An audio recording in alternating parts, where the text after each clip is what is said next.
What's up and what is going on, fellow Pantheoners, streamers, watchers, viewers? Appreciate all you guys being here this evening with us. Sorry, I am not in studio. As you guys know, I'm moving, so none of this shit. I don't have any of that available to me at the moment. But I have my phone and I'm here today. Marcus, how have you been? I missed the last stream, so I did watch. Yeah, I'm here, man. Doing all right. Doing okay. I ain't doing as well as you. Moving and stuff. Getting bigger. I don't want to move. Wait a minute. Hold on. I have not found a home yet either. Oh, I have 27 days left. As Henry said, I'm in the 11th hour. Got you. I got you. Just got denied last one because Capone. It's a pit. Him me in a pit. It sucks. It sucks. Was it the community or what? I don't know. Like they have a pet restriction with that housing, that realty company, and so they were like immediately. I'm talking like I put the application in that morning. They hit me with a pet restriction denial, and this is after you pay for the application. Oh, eat a dick. That's what I'm saying. I'm like, God. Jesus Christ. Yeah, it's crazy.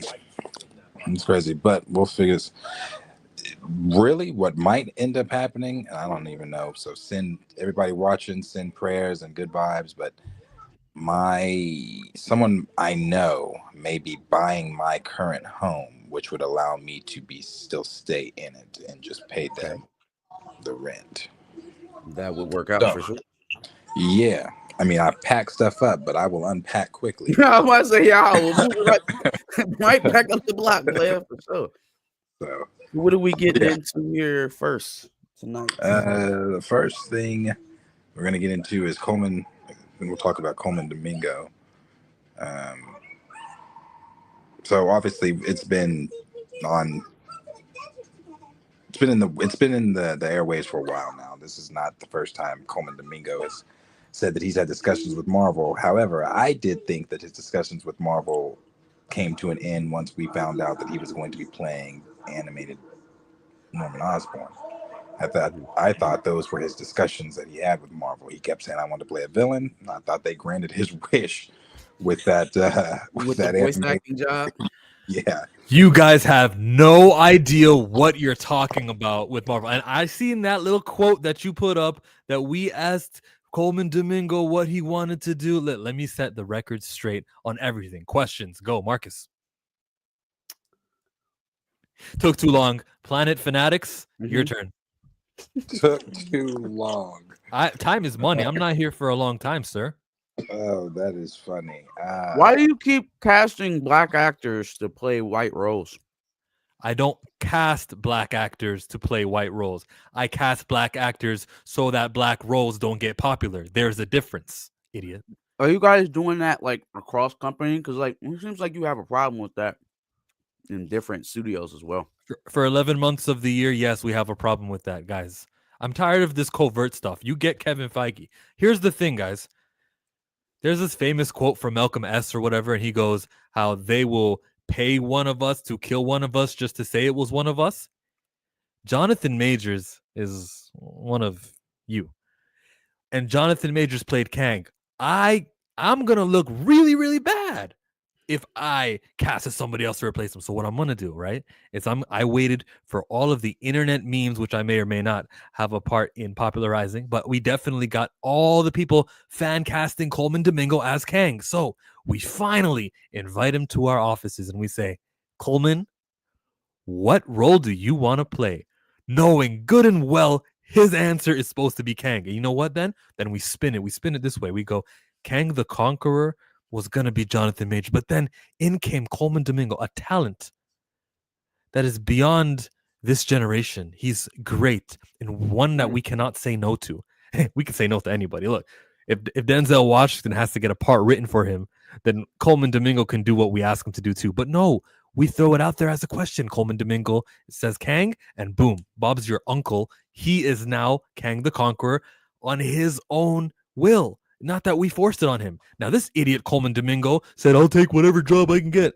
Dumbass. Was he not paying attention to all of the fan edits of putting his head on the body of Kang the Conqueror? He blew it, and now he's not going to get anything. He's out of the picture. That's the truth. That's the skinny. I'm Cook Kevin Feige, and I'm outie. Kevin Feige is crazy. No, I really do need them to stop with the okay. So you're going into meetings with Marvel, right? You know these are comic book related. At the very least, you can do is have an idea of where you'd like to go. You know, I have a hard time believing that he's actually walking into this completely blind. And he's like, look, just give me whatever. Just give me whatever. Like, he's not an idiot. Like, he sees how other superhero roles go and they go south because actors choose the wrong one. They get miscast. The vision for the character is completely left field from what the audience is expecting. Like, there's market data that goes into that. There's research. They go to these that's who runs the screeners and stuff, like, or it's supposed to. Disney runs theirs in-house. But people know what the reception is. They understand that this stuff can go up and down. So right. To think that you would just throw this into their court and say, give me whatever you feel is right. Ain't you friends with Angela Bassett? You don't know Lawrence Fishburne? You know what I'm saying? You don't know Forrest Whitaker? You don't know enough to be like, hey, you may want to go in there with an idea of who you want to play. I'd much rather be in Mahershala Ali's position. Well, I guess not. I was going to say I'd much rather be in his position than be in the position of some of the other black, but he can't even get on screen. Voicing. That's all you're doing, voicing from the shadows. Right. So I don't understand why it's so easy for them or certain actors to just kind of concede to playing whatever Marvel will have them play, as opposed to wanting to play a black character, maybe wanting to play a character that it actually makes sense for you to play.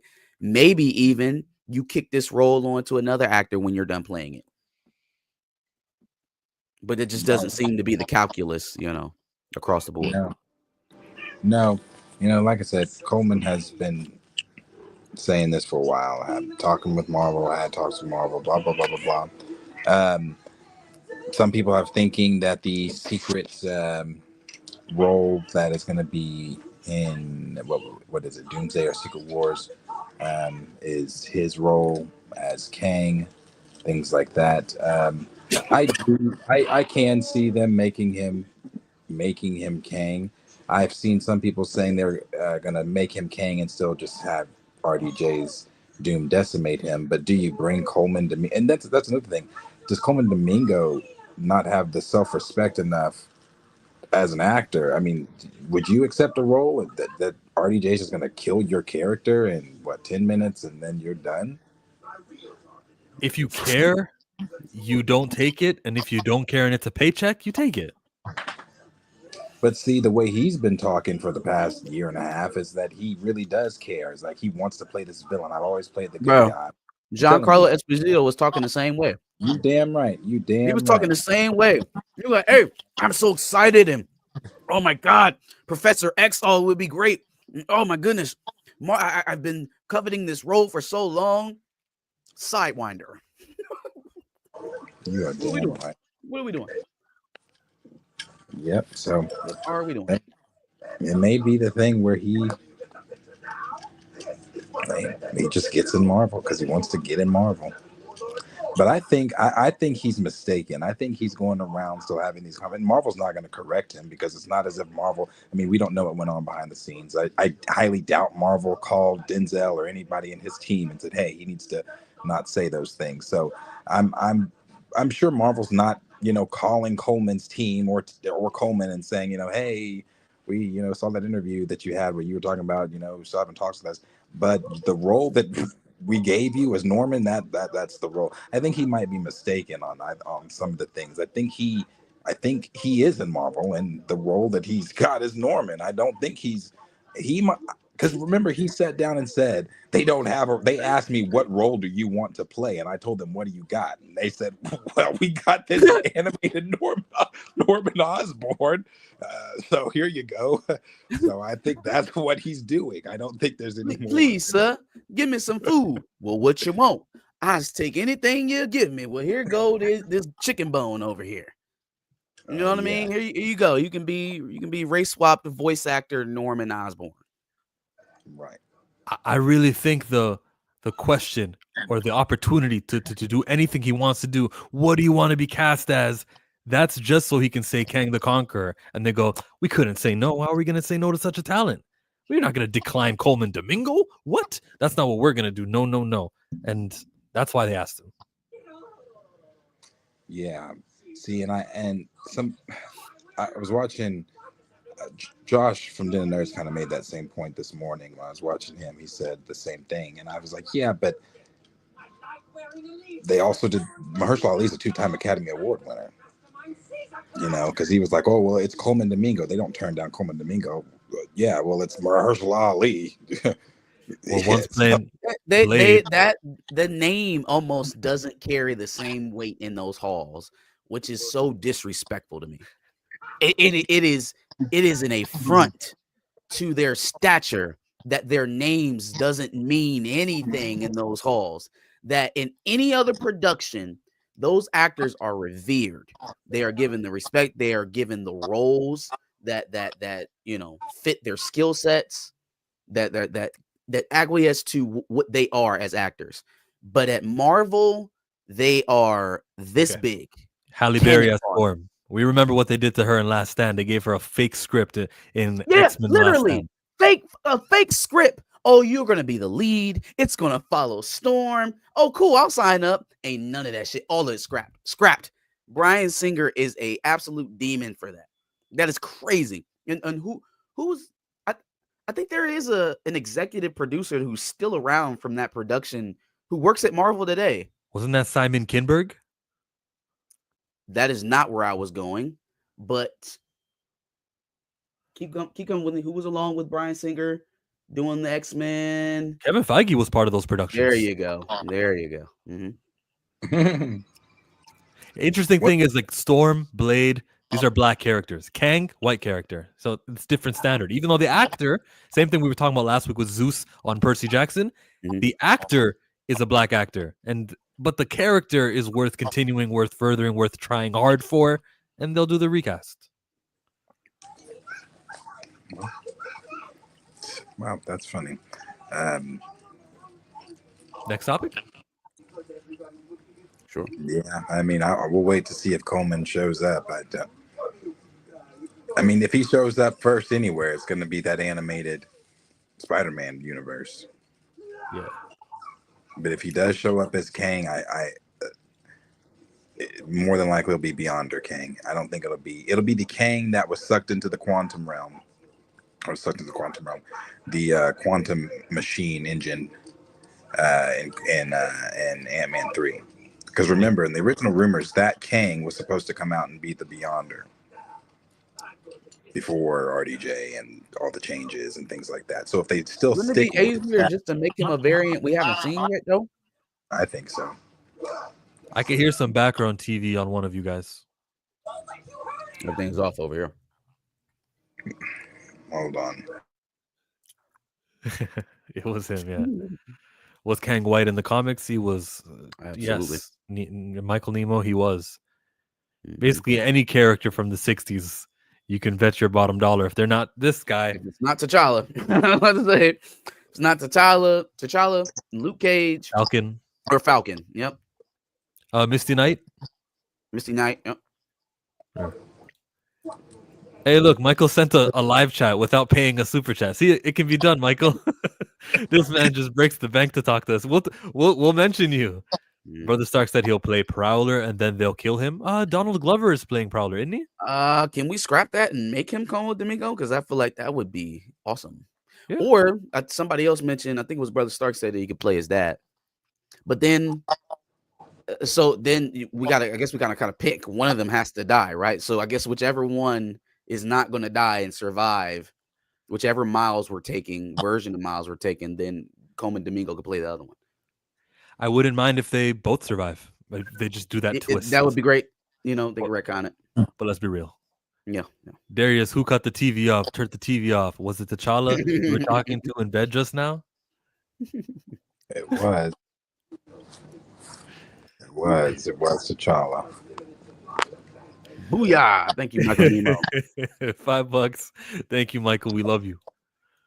Hey, those of you who are watching this stream on my channel, Chillmonger, jump over to Planet Fanatics because we're going to continue. The next thing we're talking about is a casting in the Harry Potter world.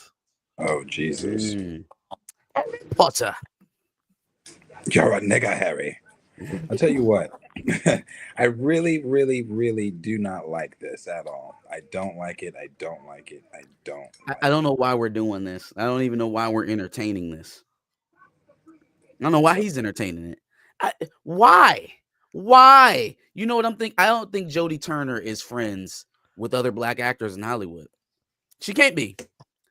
I don't think old girl that's playing Juliet opposite Tom Hardy, I don't think she locked in with the black community in it. Because how do they get run through? Moses Ingram, you cannot be friends with these people outside of Hollywood and be like, I want what they got. Give me some of that. Yeah, give me some of that white roll. Put that white roll right here in my veins, brother. Give me some of that. I don't get it. I don't know. It's the paycheck, and that's it. How mad can I be at an actor who's being dangled all this money? Hey, just take it. Become this role. Life-changing money. You're going to become really popular. No. I'm not with it anymore, Chill. I used to think that way. Fucking wealth inequality is at its highest it's ever been in human history. They've made enough money. You have enough money. Like, you don't have to constantly compromise your morals to make money. No, not taking it anymore. I used to nod my hand and be like, hey, get your dollar. Yeah, okay, go make your money. And when you get done making your money, you are a completely different person than when you started out. So I'm not doing that shit anymore. It just, you have to swallow the nastiness that you accept when you take these roles. So yeah, Coleman Domingo, if you're going to play Kang and you had the opportunity to lay any black character that you could muster, right? Any black character that your manager or your representation could dig up, you had that opportunity and you chose to play some white character who's going to eventually be white again at some point in his canonical future. So wear that, hold that. I don't want to hear that you were forced into it because you're literally telling us that they gave you an opportunity to play anybody. You didn't even pick the biggest white character. You picked some character who's going to play an arc and be gone into the doldrums of the MCU until they decide to pull him up for some other big event. So wear that. You have to own that from now on. You don't get an excuse anymore. Fine. In this case here, Coleman Domingo, you chose to take the white character. That's on you. Yeah, I'm not supporting you. Not hating you either, but I'm going to discourage. I'm not hating on you, but you, when what happens in that case surely happens to Coleman Domingo, we're not going to be sitting up here having this same discussion that we were having with Jodie Turner about what Disney needs to do. No. We nipped this in the bud at the beginning. As per the quote that you gave to Variety or whoever the hell it was, they said, who do you want to play? Coleman Domingo says, I don't know. Who do you have for me? So when eventually they slide you into a role that's going to put you in the middle of ire and idiots and inbred backwater low thinkers, then just remember you said, hey, what do you got for me? And that's what they got for you. Right. Yep. I don't know what villain they would have him play outside of an older Kang anyway. Or variant Kang anyway. I know the Prowler thing, but I don't see that. So Prowler would be dope in a live action Miles movie. I wouldn't mind it. I wouldn't mind him being the father either. That I wouldn't mind. Coleman Domingo's a great actor. Great actor. But just trying to think. I'm trying to figure out these sit downs he's had with Marvel, and again, like you said, look at Giancarlo. So it'll probably be a sidewinder type character, and I'm telling you, it is. It's animated black Norman Osborn. That's what it is. That's what he got. Oh my goodness. They're gonna make this man Electro or something like that. They're gonna make him like Jamie Foxx's version of Electro. They're gonna have an MCU version. It's gonna be Coleman Domingo. that is what we're in for, man. Like that's the type of casting we have come to expect for even the best of our actors. So it's not really that far-fetched to think that this man ends up some damn SHIELD agent that we've never heard of before. You know, some sword agent who's corrupt or, you know, wants more power, you know, some erroneous throwaway villain. Yeah. Maybe even Kang is too lofty for what we thought, you know. Who the hell is the Magus? I think he's saying Magnus. Eric. I don't want to do that. No. Hello, is this thing on? We're not doing that no more. There's a character. We are not doing that no more. I'm gonna be honest with you. I hated that whenever those rumors were going around with Giancarlo and Denzel. I didn't like it. Wait, the Magus has the Infinity Gauntlet? Oh, this dude. Oh, okay. My bad, Michael Nemo. It's still a race swap because no one's actual skin is that tone. Well, I mean, it would be no. Don't give me that. No, well, you mean because no. It's a different. It's the same. We're still not with it, but it's just for a different reason. It's going to because he's under prosthetics the whole time. He's not going to be seen in his face. So it's not like that person that we're looking at is a human race. But even still, it's like Gamora with Zoe Saldana. She spends 3.5 hours in the MCU with green face paint on. You never get to see that she's a black woman. Yeah, so it's not representation. It's a way that they circumvent having dark skin on their screen, but still being able to say they cast diversely. There's no positive there. I hate it. It takes a spot. Because you know that they're going to tell you, oh, we're fulfilling our 10% black in the Guardians movie. Well, look who's face painted. Yep. Harry Potter. DCU, Blue. What'd you say? I was just asking Blue where we've seen him in the. Obviously, I would assume a Guardians film. Is that the Collector? Remember, dude played him. Dude from Savages. What is his name? All right. That's where they took the Power Stone. Benicio del Toro. Yeah, there you go. Wait, did the Collector have him? The Collector had like 2 or 3 of the stones. Thanos went there and wrecked his shit. The Guardians tried to beat him there, but he already got the first 3 stones by the time that they got there. Yeah. Blue. I know it's Adam Warlock's alter ego, but where in the You didn't know that. I did know that. But where in the MCU? Are we ever going to see? Did he? Oh, he did show up in the last one. Okay, never mind. Yeah, but he was a baby child. Like he was like, no shit. Yeah, no shit. Maybe he was in a pod in Guardians 3, and that's where Magus appeared? Like the pod right next to Adam Warlock's pod when he was born? I thought they did him. I thought he got did in at the beginning of Infinity War, but I could have been mistaken. I heard that Steve Harvey's forehead got casted to be a riot shield. To be a riot shield is crazy. Okay, sorry. Now, what were we saying about Harry Potter? Let's get into it, bro. I love the franchise. Darius loves the franchise. Marcus likes the franchise. I grew up on it. I mean, I've seen all the movies. Book reading? You're not a Potterhead? Like, nah. So yeah, not a Potterhead. Probably read 1 book in total. I'm a Potterhead. Love Harry Potter. Yeah. I like the movies though. The movies are good. First book I ever bought was a Harry Potter book. That's probably not true, but the first book I remember buying, like going, oh, let me get this, is the Harry Potter book. It could be. By the time you had some money and the know-how and wherewithal to actually buy something, that was about the time of our relative ages. Yeah. Yeah. See, the thing I don't like about this is we were told that the series for HBO Max is going to dive deep into the things that we did not get to see in the movies, due to obviously it being a movie and they can't put everything from the books into a movie and things like that. My issue with the whole thing I felt like that was like because that was like their comeback to everybody saying, well, why are you making a Harry Potter series when we have the movies? You're just going to redo the movies. No one wants to see that.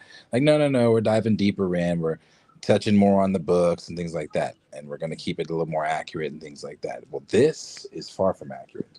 Professor Snape is not black. And I saw people posting, well, here comes the racist. Well, yeah, there's that.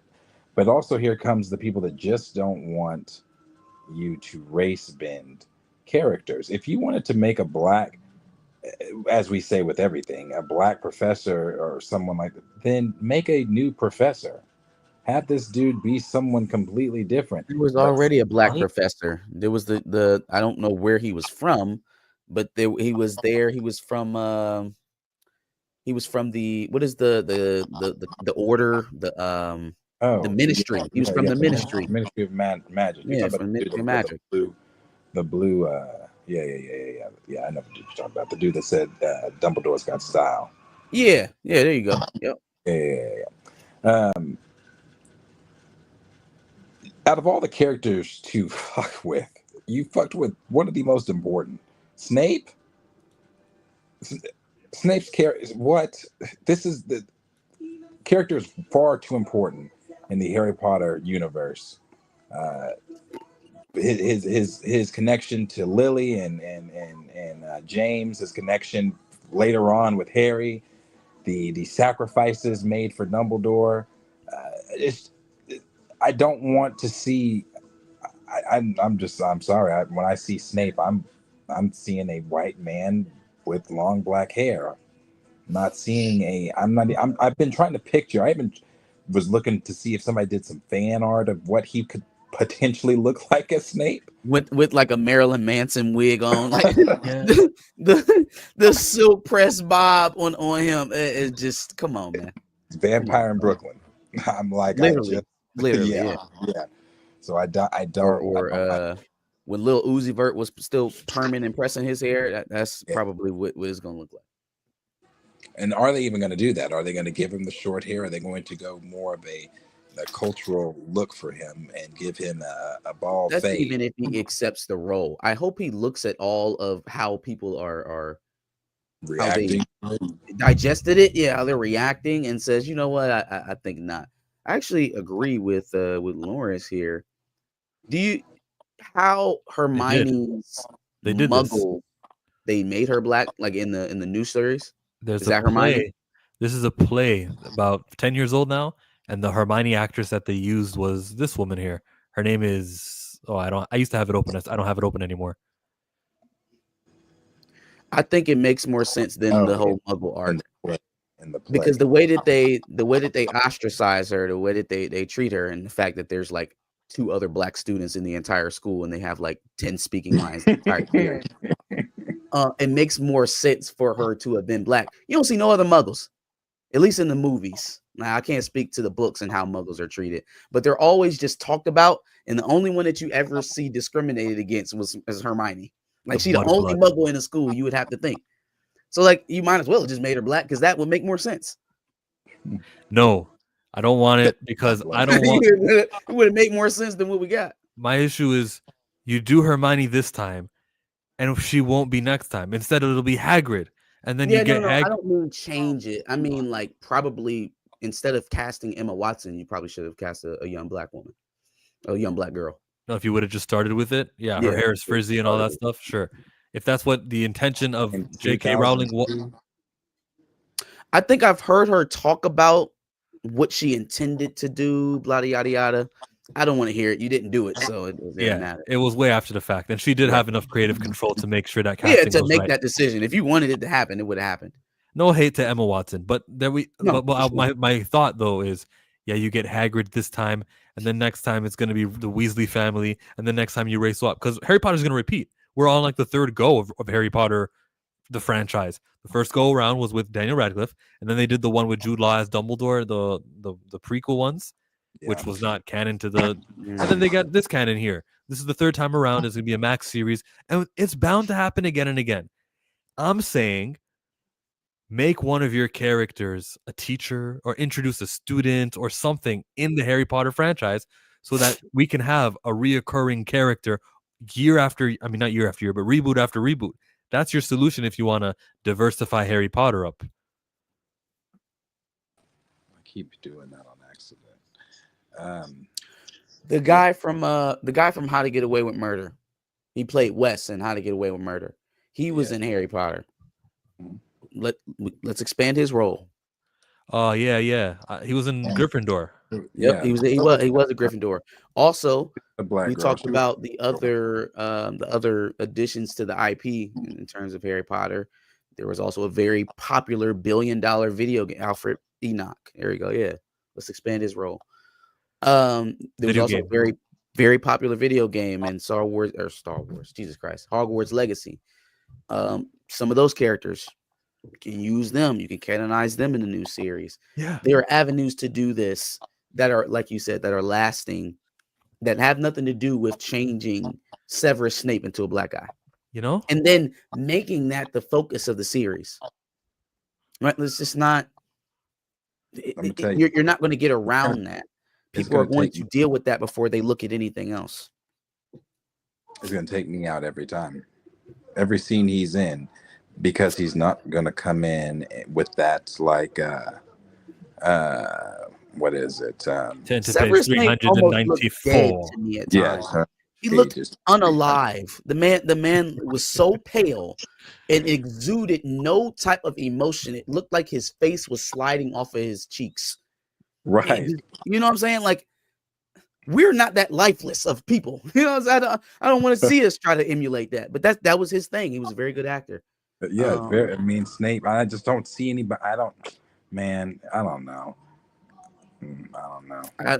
I don't see why he would take this. To be honest with you, she said, like when Umbridge asked Snape, Snape, what are they talking about?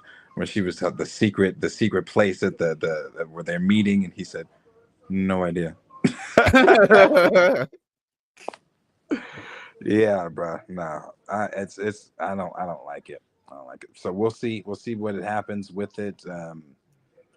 Like you said, I think it is going to take, for me personally, it's going to take me out every scene he's in.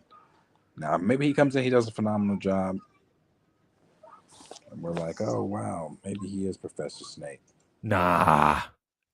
My problems don't get resolved if he is just the best possible actor who they could cast.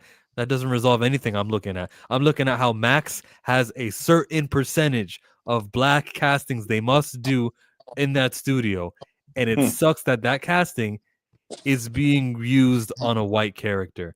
We're not getting the progress we're looking for. The reason that initiative was introduced to the studio wasn't so that you can just get the castings done. It was so the characters in our pop culture zeitgeist can be diverse. Do they even have that? Is that even a thing anymore? You know, with everybody rolling back their DEI initiative. Like, I'm dead ass. Like, is it even really still a thing where you have to, go by these numbers? Are people still going by their inclusion score? It just doesn't seem like it's a very popular thing to do business by these days. Yeah, it exists. I'll show you here the deadline article. That's what it was. Yeah. You see it from 2018, September 5th. Diversity and inclusion policy from film to TV. Mm-hmm. Yeah. And so this is a 2018 article. It said AT&T's newly branded Warner Media has taken the wraps off of a company-wide policy outlining its commitment to diversity and inclusion in front and behind the camera on film, TV, and digital input. The first project is Just Mercy. Hold on, where is it? The policy is right here. Warner pledges to use our best efforts to ensure that diverse actors and crew members are considered for film, TV, and other projects, and to work with directors and producers who also seek to promote greater diversity and inclusion in our industry. To that end, in the early stages of the production process, we will engage with our writers, producers, and directors to create a plan for implementing this commitment to diversity and inclusion on our projects, with the goal of providing opportunities for individuals. Look, the problem is diversity and inclusion on our projects. Like, if the projects are already made and you've already decided what they're going to be, and then you go, well, we got to make a diversity, that's when you get the race swap casting. So from inception, this commitment that they made in 2018 was flawed. It sounds good, and it does. You get to have more characters on screen, but and off screen and behind the director's chair and the screenwriters and the crew. But it doesn't mean anything in the long term if you're creating a white product and then in the latest stage, the casting stage, you go, well, let's get some black characters in here through casting. That doesn't make a black character popular. It just maintains the white characters that you have, except this time around, Snape is black. Next time around, another Professor McGonagall is going to be black. Another time around is going to be Dumbledore. Maybe they'll even do Harry Potter eventually for like a cartoon or something. That's not fixing it. Yeah, honestly, I don't. Again, so that was 2018. Now, Walter Hamada was still running Warner Brothers at that time. So, if that's what it was, then then again, that your logic tracks. That's how you end up with a lot of the race swaps. My thing now is that with again it not being a kind of like a national initiative anymore. We're years removed from the George Floyd era of identity politics, where people were trying to virtue signal towards the public, towards the electorate, that they cared about black people. So now that we're not into that anymore. Is it even a focus to try to get these folks into these spots? I don't even feel like that's going to be a thing that you continue to hear. Honestly, I feel like with a greater dissonance towards getting black people in positions that grow and that become, popularized, the less interest you have in that, the more you end up with stuff like this. The less interest you have in seeing, black actors or shows or movies grow and become popular, the more you will see actors of great talent settle into these type of roles, because it's not important beyond what it can do for the production or what it can do for the company. If that's not at all in your sights when you're making these decisions, then you end up with throwaway characters. You end up with cannon fodder. You end up with characters who aren't remembered, really. So it's not enough. Believe it. Blue tells us that they are rolling those mandates back now. I don't think that will be the norm going forward. DEI will be slowly phased out. To me, that's good news, because if you don't get the race swap castings, you don't get our favorite YouTubers going, we're being replaced. I don't need that. It's a double-edged sword. They were at least to some degree statistically bound to put black faces in there, and then now that safeguard isn't even there. My fear is that the executive positions start going away. The directors, the producers, the behind the scenes type of folks start getting less and less opportunities. Because now, if there is no quotas, well, then we can put you wherever we want you, wherever you fit, as opposed to, well, we want to have so many executives, we want to have so many directors, we want to have so many of this, we want to have so many of that. That kind of stuff affects more. We want to have so many VFX artists. That affects more than just the in front of the camera talent. So while yes, DEI and the how companies push and go after it can sometimes lead to negative effects for the groups that they claim to represent, At the same time, there's an empirical side of it that has numbers behind it, real jobs. You just letting them just climb all over you. Cats are disrespectful. That's why, saying dogs are where it's at. Man doesn't respect your gangster at all. Not at all. She Absolutely doesn't respect your gangster at all. In the house. She goes where she wants. Wherever she wants. I forget what I was gonna say, Marcus. My bad. No, it's not your fault. It's the cat. Moves, right? So, Harry Potter. Look. Yeah. How many episodes do they get?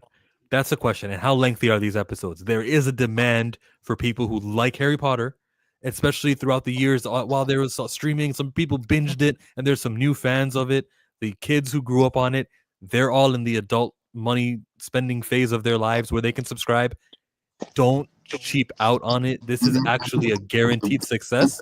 You must do Harry Potter.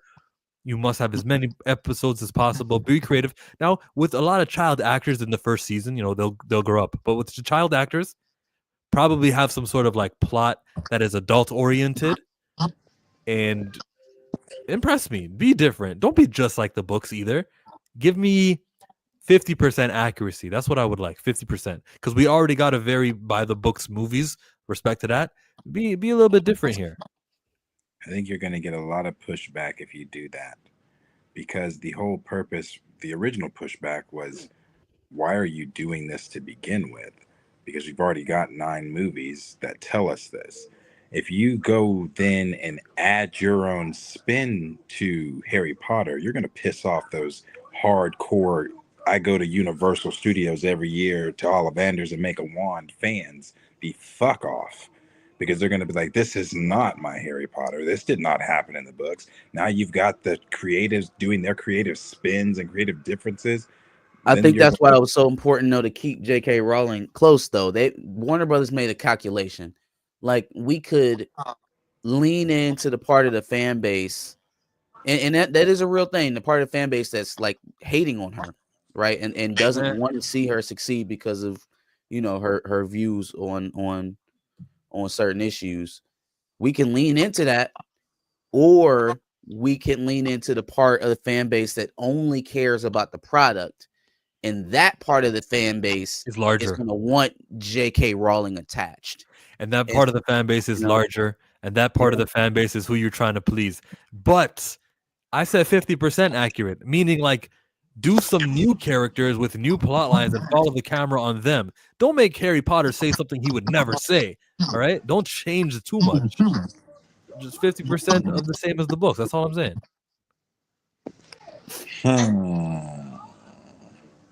I don't know. I'd have to see it. Because right now, I don't love that they're not just starting over new. All right, hold on. Let me give you this. Draco Malfoy, he had 2 friends, Crabbe and Goyle. And we remember in the second movie, they had to do the thing where they changed their faces and they became those 2 characters. Okay. What if Crabbe and Goyle have a third person? Or what if they just eliminate Crabbe and Goyle altogether and give 2 new Slytherin friends? Does it ruin the whole movie franchise if they do that? No, but it's something different. This is unique. I don't know what to expect. Like, that would be cool. That's enough of a difference to me where I would respect a change just for the sake of creativity. Just show me a little something different. To that end, I would prefer you just come into Hogwarts in 2023, 2024 and show us what modern day Hogwarts looks like today. I would, if the interest is to tell new stories and invent something that we haven't seen before, then start anew from Deathly Hallows Part 2 and go forward. The whole thing of rebooting the same characters makes it very tedious. It also makes it very touchy, right? It's very sensitive because just like you said, you could change something slight like Malfoy's friends, and then you could do that for another character and it changes everything. Like, you do that to Malfoy, okay, nothing changes. You change a couple of characters in the Black family, and then all of a sudden now the whole family tree's thrown off, and now they're burning down the theater, right? So it's a lot easier to just start a new page than it is to try to rewrite a story and not piss off people. Yeah, see, but that's what they should have done then. They should have done a Harry Potter series that, like, people were asking for a Snape series. Do a Snape series at that point. I mean, we have no expectations with the Snape series other than the things that we know about Snape's past from either the movies or the books. We have no deep dive into Snape's, history. You could have done that. But I think when you go changing, I think I'll give my opinion on that when we get on Skeleton Crew. When you go changing a lot of things, that just, I don't know, just a recipe for disaster with I think just with the hardcore fans. And I know you could say, hardcore fans just got to get over it. It's just a little exploring, and I think it's fine to explore, but I don't know. Why touch something that just wasn't broken to begin with? The first 9 movies are just great. I think they could take something from Lucasfilm and decide how to chart a course forward. Like, you had this original that was golden and revered by your audience, and the absolute worst thing you can do is to try to retcon that in any kind of way. Try to hold people's nose to it and make them smell the stink. Don't do that, guys. Please, God. I agree. I'm saying don't do that.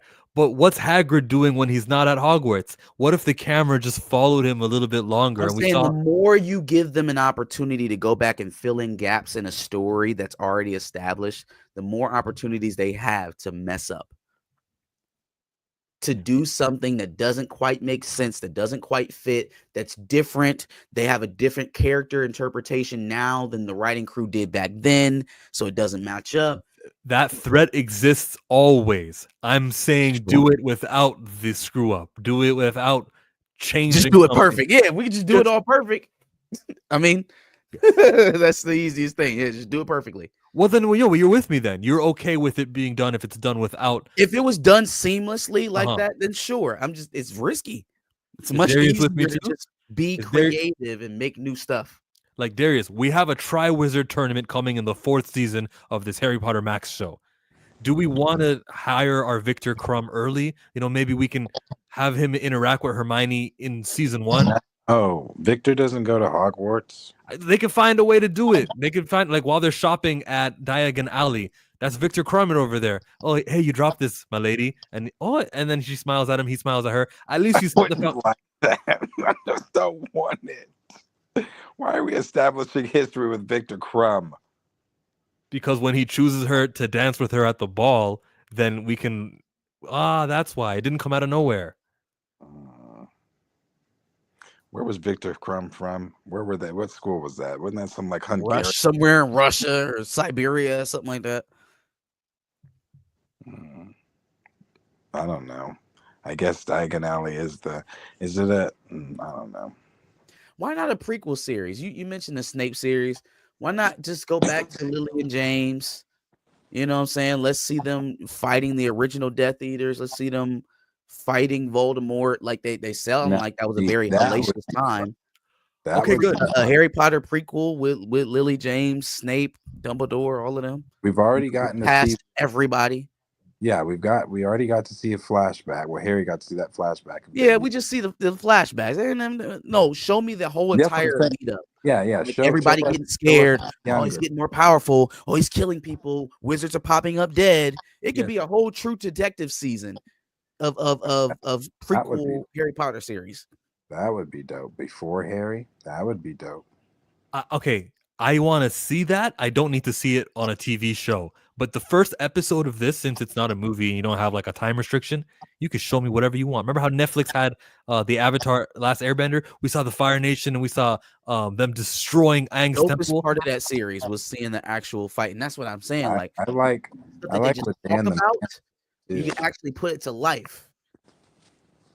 What Dan the Man said. He said the original founders, where you've got Slytherin, Hufflepuff, Gryffindor,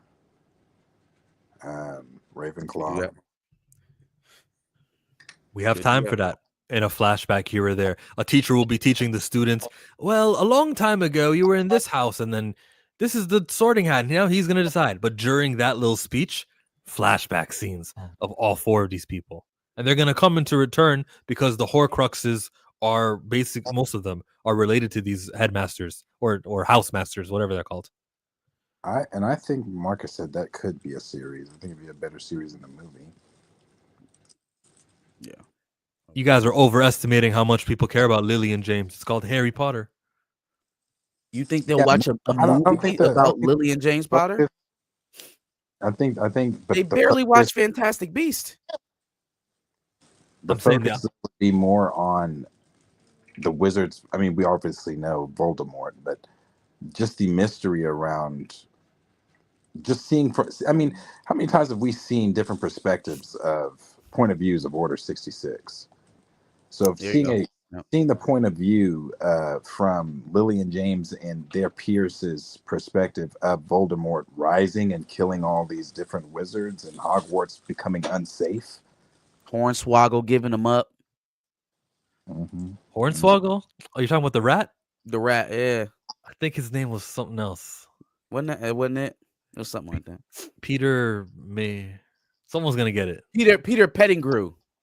Yeah.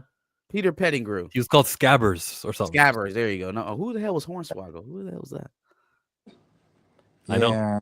I know who it is. Come on, think it through, Marcus. Who's Hornswoggle? Under the ring. I see what Raymond said. Raymond and I differ on that because I hated the Avatar: The Last Airbender series. The series, the Netflix series. Don't be a hater tonight, Darius. We don't have time. Okay. The live action one. Yeah, we don't have enough time. Wow. Okay. The opening was phenomenal. Seeing the Fire Nation attack, that was great. But everything after that, I hated some of the changes. I couldn't get over some of the changes. I feel like they tried to do a direct 1-to-1, and that is where it got a little bit cringy to me. Is because the dialogue was off. It didn't transfer over. Like they tried to mirror the show as much as they could, and then it ended up hurting while they're talking. It didn't look natural at all. But the fighting scenes were dope. I love how they didn't really change much about the story at all. They changed nothing about the story. Like everything kind of happened at the same pace in the same order. I didn't like the stuff with Kyoshi. Why was she blasting off in the forest and shit? I didn't like that. I was like, what is Kyoshi doing? And one of the things I really didn't like, the fact that Sokka and Katara could enter into the spirit world with Aang and he could talk to them and they could see shit. I didn't like that. I was like, what the fuck? They shouldn't see him or be able to talk to him while he's in the spirit world. Did that not happen in the show once or twice? When they didn't meet up in the spirit realm? You mean with the avatars. Yeah, okay, I got you. No, that didn't happen. That didn't happen. But we did see the owl one season early. We saw the face dude too. That's what I mean about Victor Crumb. Okay, yeah. Mini face god. The mini face. That's Crow. That's. Shut up. What I was saying about Victor Crumb showing up earlier, because we know he's going to have a part later.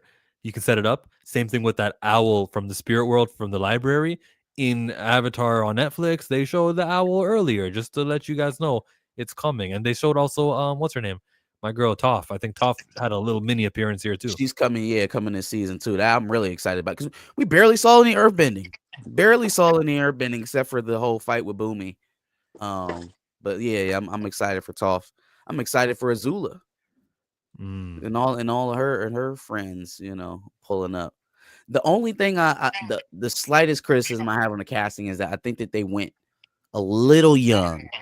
But that tells me that they did it with anticipation for this to go for at least a couple seasons. So, they have time to age into it. By the time Sozin's Comet comes, they should be, looking a little bit more mature. I'd hope. Yeah. Because brother, that already looks more mature. That voice ain't high pitched no more. Nah, it's not. He's coming into his own, but I can definitely see everybody else outpacing him. So, Katara and Sokka are still going to be taller than him by the time they get to season 3. So is Zuko. Like they got the right one. They casted the right Aang for sure. Oh no, they definitely cast the right kid to play Aang for sure. He just did a recent interview, and I was like, oh, wow, he gonna be like Frozen, Fire Lord Ozai. He's currently 15 years old. He's 15. Okay. Yeah. It's got a ways to go. Peter Dinklage as Dobby. Fam. Peter fucking Dinklage. Right. Did anybody see the Snow White trailer? No. Okay. I saw it, but you haven't seen like any of the first looks or the new dwarves that they got when they replaced all the people. I heard about it. Yeah, I saw a picture of it too. Yeah. Is anybody else weirded out by the CG like fucking baby men looking thing? No one else. Thanks, Peter Dinklage. Well, Thank thank you. That's what I was getting ready to say. He single-handedly made sure that he could be the sole dwarf in Hollywood. No other little people are allowed to work in Hollywood other than Peter Dinklage. What a dick. Now, it's also on Disney. Who's the studio of that? Disney, right? Yeah. No. It's also on Disney for listening to him and taking it the wrong way. Oh, yeah, for sure. But he's a dick. For even what do you mean? For there are like 3 roles for that are like prominent, known, and you know that only a little person can play it. It's Willy Wonka, which another travesty. You got fucking Hugh Grant, another weird looking goddamn CGI tall person, little person thing. Looks weird. I hate it. You got Willy Wonka, you got Wizard of Oz, you got obviously Snow White and the Seven Dwarfs, and if they ever reboot Austin Powers, right? You got 4. And Peter Dinklage is out here like, yeah, no, man, that's demeaning. It's demeaning. It's demeaning. You're the only small person, little person able to get regular roles, bro. Like this is. Wasn't Professor Sprout also someone who was in Harry Potter? Wasn't he a dwarf actor? The botanist? He was. Oh, okay. Yeah, there you go. And then obviously the elves that work throughout of Hogwarts and Ollivanders and the Azkaban, all of it, everywhere. He was. Thank you. Darius laid up playing with pussies on live stream. Crazy. Crazy. Hey, that is shout out to Cornelius. That is what a comment. Yeah. Willow. There was another one there that maybe they'll reboot it. I don't know if that's been killed. It's never happening. Oh yeah, Warwick Davis. He's everywhere. He's everywhere. Did you watch Creature Commandos? I put it on in the background as I was getting ready for work. I heard Amanda Waller. I heard Viola Davis's voice. So she running the Suicide Squad. She running this squad, and don't she pop in on Peacemaker? Don't her people run Peacemaker too? She just run all the teams. She's the team person. No, that's what Amanda Waller gonna be doing in her show. She's gonna be bouncing around in between the Suicide Squad, Peacemaker's folks, and Creature Commandos. Yeah. Was she? Did you watch Creature Commandos? Was she in it? I heard her voice. I just don't know if she was in it. I was brushing my teeth. Watching that shit. Damn. But Bill Blues House says that it's good. So Blues House, I'm gonna watch that eventually. I'll get to it. By next week, I'll watch it. I'm gonna actually probably put it on and try to see. I don't really care. I'm in no rush, bro. I am in no rush to go see that stuff. Yeah, I don't care at all. And I haven't seen enough chatter about it to force me to go there. So I guess looking at who the 3 of us are, it's kind of bad on James Gunn to begin the way he began with a Creature Commandos cartoon. A lot of us are not seeing it. Yeah, he can say all day. James Gunn can get on Twitter. He can get on every interview, podcast, whatever he wants, and say out loud or in private or whatever that Creature Commandos starts the unit. It does not.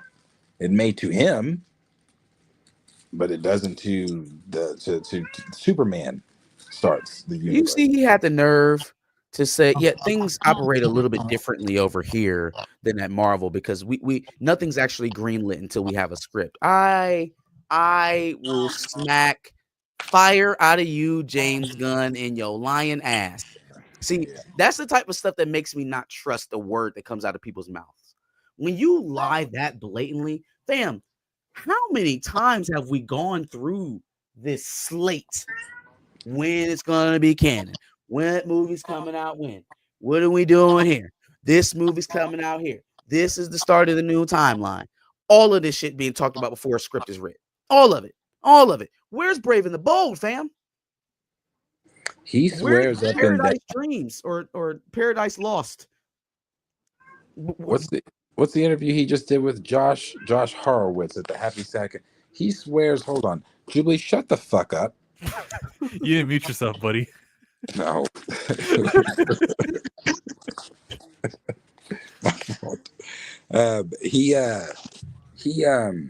He swears up and down that Brave and the Bold is just simply not ready because the script is not where he wants it. He can spit that. So then it doesn't exist according to James Gunn, then, right? Yeah. So it doesn't exist because there's no script. Yeah, he can spit that bullshit all day he wants. I don't think that's what it is. I think what it is simply because Robert Pattinson is going to be that Batman. And Zaslav is pushing for that. James is pushing for that. Matt Reeves may be pushing back against it, but I think that's why we haven't gotten any news about Brave and the Bold. I actually heard some of the scoopers were saying that Brave and the Bold is not a thing anymore. I wouldn't be surprised.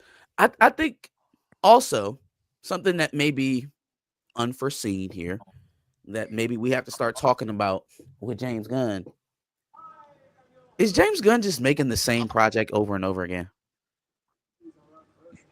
I mean, literally.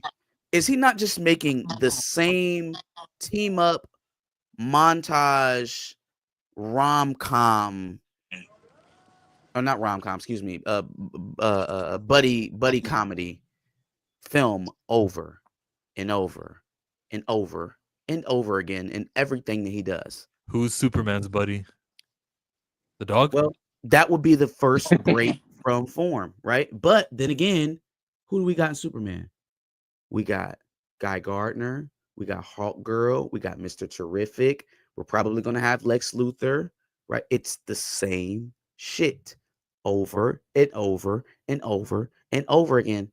So Batman, being the secluded individual that he is, he has the bright idea to, let's start off Batman with Damian.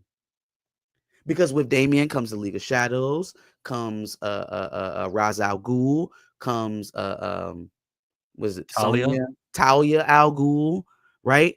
Which eventually Damian takes you into the League of Owls. Whole color. He's doing team up films for everything.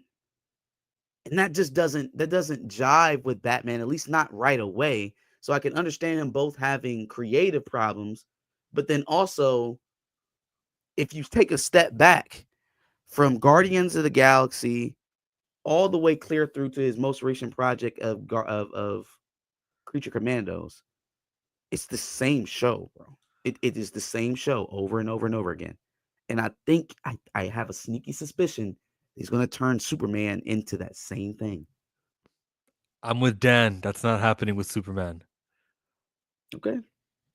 But that's not where I thought this would go. I thought this would be about Creature Commandos and how we would be chatting about that for a little bit. It's not. Batman? I don't know what there is to say about Creature Commandos. It's a group of characters that I personally It's the Suicide Squad B Squad. No, they would be the B Squad if Peacemaker Squad didn't exist. Yeah. Okay. But I know some people are saying on Twitter that they really liked it. All right, good. There's not clips being clipped and shown and being like, oh, you missed this scene, you missed that scene. Like when X-Men 97 came out, week after week, and I'm going, okay, I must see this. They are true enough people. Yeah, that was different. Look what they showed us in X-Men 97, though. The first clip, one of the first clips we got from X-Men 97 was them jumping out of the not the Quinjet, the X-Jet, right? With Scott blowing his visor down to the ground, making a hole, and then Storm and everything. Like, those were some of the clips we were seeing from them. Yeah, he gave us a 2.5-minute conversation of them talking in the back of a truck. Mm-hmm. That's supposed to get me hyped to see this shit. All right, Batman. You said Brave and the Bold is off the slate. Could that mean that? They say. So they say. Is it possible Matt Reeves, Robert Pattinson's version has been considered? All right, it's so good, it's so well. You are now canon. I've heard James Gunn talk about canon and what's continuity, what's not, and he's given terrible answers. He hasn't decided what it is yet, but I think he will now just say, I welcome that retroactively. That show and that movie, Batman for Matt Reeves, is part of DCU. Same way he did it with Peacemaker. I think that is dangerous if you were James Gunn. You came into this thing, you're the president now. You came in this thing with all these lofty goals, and you were clearly taking Batman in a completely different direction than what Matt Reeves was. You've also said publicly that was going to be a standalone thing. So to make an about face and go to the Reeves stuff, make no never mind. If they go to Batman Matt Reeves as the DCU Batman, that is now the tenor of the DCU. It has to be. It's the most popular thing that's going on in DCU. It has to be. No, it's a universe. They can make some have that character exist in the tone that is set in any other James Gunn project. Yes, you can. It doesn't work. It does not work. Yes, it can. It's different genres in the same world. That's the strength of it. It is no longer different genres in the same world when you have Batman being the main universe. Like, Batfleck was not a thing unto his own.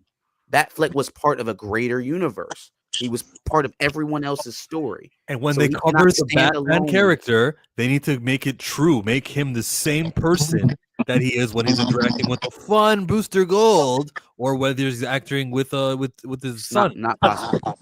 You do not get the same tone that you got from Robert Pattinson in that first Batman movie if you pair him up with Booster Gold. It's not. Maybe if Booster Gold appears in the next Batman movie, but if you're telling me that Bruce Wayne or Batman shows up in Booster Gold, the series, it's not going to be anywhere close to the same type of tenor. If he would almost have to concede the direction to Reeves, and that's a dangerous spot to be in. It's hard.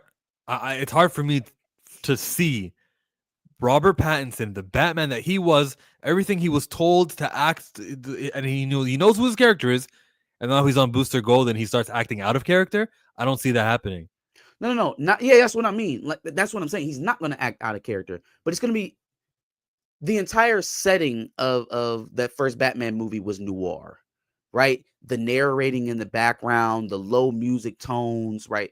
It wasn't very fast paced. A lot of time they turn the music completely off.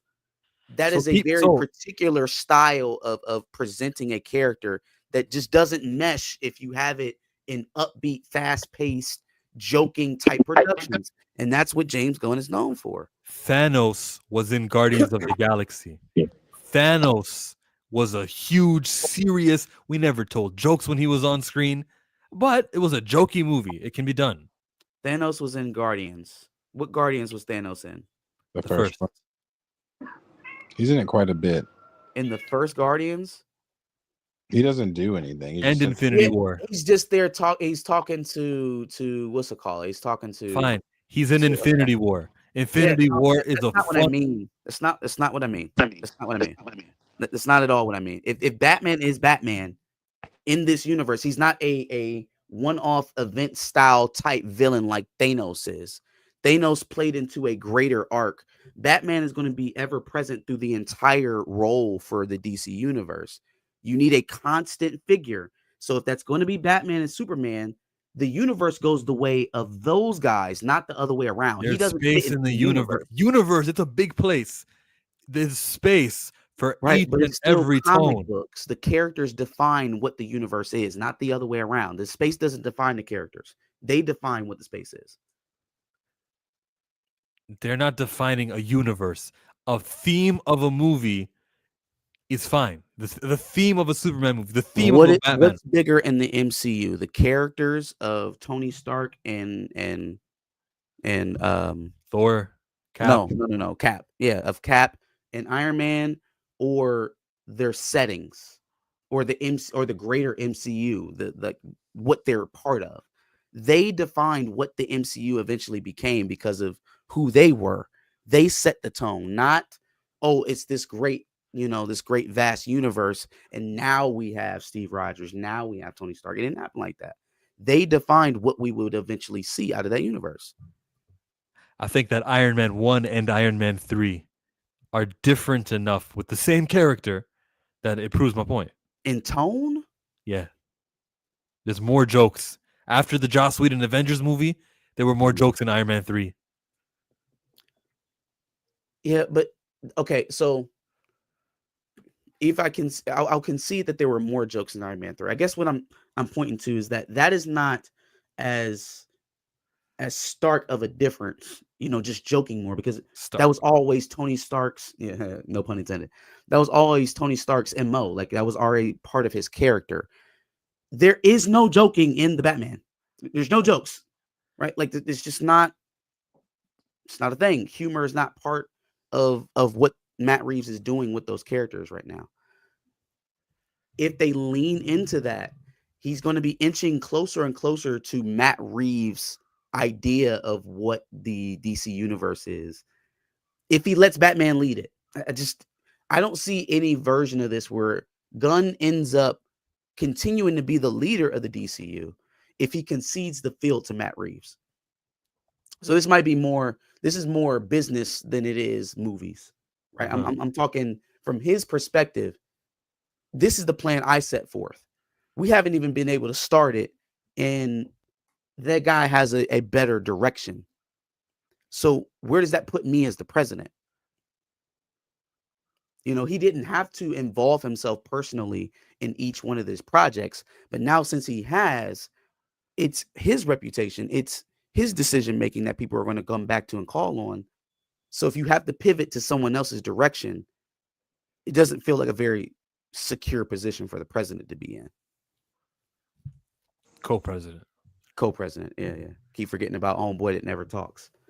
I think he may be worried about Superman as well. And I'm excited for Superman. I know we've all seen a lot of good things about Superman. It's just the rumored, or Superman was supposed to, the trailer was supposed to release before Mufasa. It has now been delayed. It is not going to be released before Mufasa. It's going to be showed to a group of Republicans, critics. Republicans is great. A group of critics who are going to get to see it first, and then they are going to then report on what they saw to the public. It is not going to be released on to Mufasa, or before Mufasa first, which I don't like that. I mean, it's a chance for Gunn to be able to show the trailer to the group of critics, and the critics get out, and if the critics are, I mean, whoever these critics are, if they're not biased, they're going to, I mean, if they are biased, they're going to come out and just be like, oh, it's amazing. Oh, amazing, yeah. It's that, blah, blah, blah, blah. But we'll see. I mean, it all hinges. I mean, Batman, Brave and the Bold, if Reeves ends up coming over to, even that's something he said from day one he didn't want to do, but ends up coming over to the DCU and adding Batman in, all that stuff, I think all of that really hinges on Superman. Superman just has to kill. I'm not saying that they're about to just be like, oh, pull the plug, fire James Gunn and Peter Safran because Superman sucked. But I think that you are going to have a really tough time getting asses in seats if Superman does not wow. And then at that point, if Superman does not wow, I think maybe that's what Matt Reeves is waiting for. Maybe Matt Reeves is waiting to see what the fuck Superman does. Before he says, "Well, hold on," before I add If my his theory. Superman stinks, first of all, it will be the first one since the first outing since Brandon Roth, which my God, that of a Superman outing that didn't do well. So he'll be touting that. So that really puts him in a weird spot, man.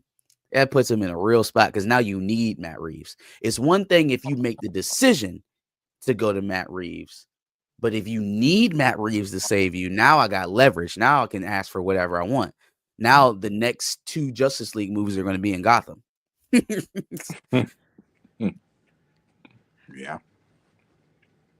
Be interesting. I mean, we'll have to. It all depends on that to me too. We'll have to see what Superman's going to do. Yep. He Michael- didn't think that he really cared about Creature Commandos. He hasn't really said shit about Creature Commandos today. He posted something about a DC show. I'll get that in a second. I'll show you in a second. But Michael says for $5, no love for Superman and Lois ended in a solid finale. Was supposed to go 7 years at least, but cut short because of gun soups. The Arrowverse is over. Yeah, the CW Arrow. I like that is the unfortunate part of all of this too, right? Like everybody laughed when he unceremoniously tied up Black Adam's arc and told him that we're not going to be doing anything with that, and Hawkeye and Dr. Fate and all those characters. No, it was all fun and games until he came after Arrow and Flash and Superman and Lois. Hey, which was a newer thing that people loved, right? Like people actually really liked Superman and Lois. Wasn't bad. Because it doesn't run with what James Gunn has going on with the greater DCU. And you know how I know that? Because of the way that Superman and Lois ended. Listen, you guys want Superman? The only place you're getting that right now is David Cornsweet. Okay? David Cornsweet. If he could kill the Henry Cavill Superman in a movie, he would have done that too. He would do it. Yeah. He would absolutely do it. Well, the dude that plays Crossbones in the MCU, Grillo, yeah, I seen he was talking. Oh man, looks so great. Yeah, he said it's phenomenal. Go away, Grillo. Okay, go away.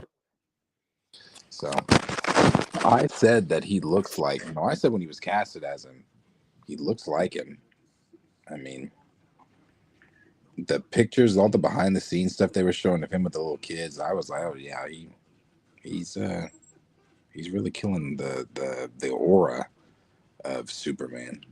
Sure, Darius, you just eat all of that shit up. He is. When you're underwhelmed by the teaser trailer, I don't want to hear it.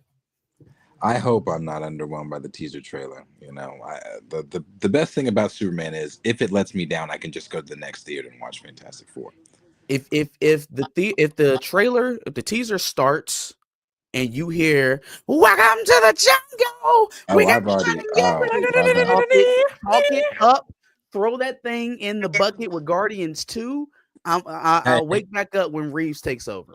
Hey, I'm a fan of Guardians 2, actually, but except for that third act. That third act is some shit. Great soundtrack, awesome soundtrack.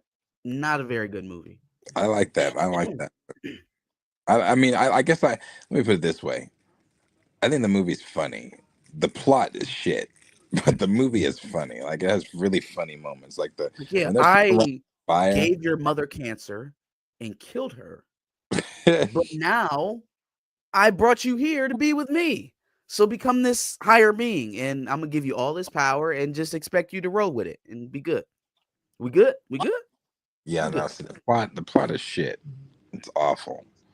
That the jokes though funny. Where Quill or Drax. I like Mantis. I liked her introduction. I think if they were going to eventually make her Quill's brother or Quill's sister, they could have gotten through that in Guardians 2. Like they could have established that that was like his relative. Any case. Here's the thing to show you. It was a Fantastic Frankie. Oh, I know her. Okay. So she's doing some show with Tyler Coates and Coy Jandreau's part of it. And it's like, oh shit, it's on Max. Yeah, it's like the post show. It's like the DC every 2 weeks where they're gonna talk about the franchise. I didn't know this was man. It's a good idea. You're getting these influential people who are known and liked You get sitting him down with Jim Lee and James Gunn's brother. You're just talking DC for an hour or for whatever, how long it goes. Now, what you guys don't see is that 5 hours ago, James Gunn has a sit down with her, and they're talking about the beginning of Creature Commandos and other stuff. So he kind of built his own safe pantheon of his own, like his own stream of go-to social media people in a very edited way, but with the believability of Koi Jandro, who we all love from Collider. We all know him from that like ilk of creators, Real Rejects, Christian Arloff, and the other dude I don't know who he is, but he's like a journalist.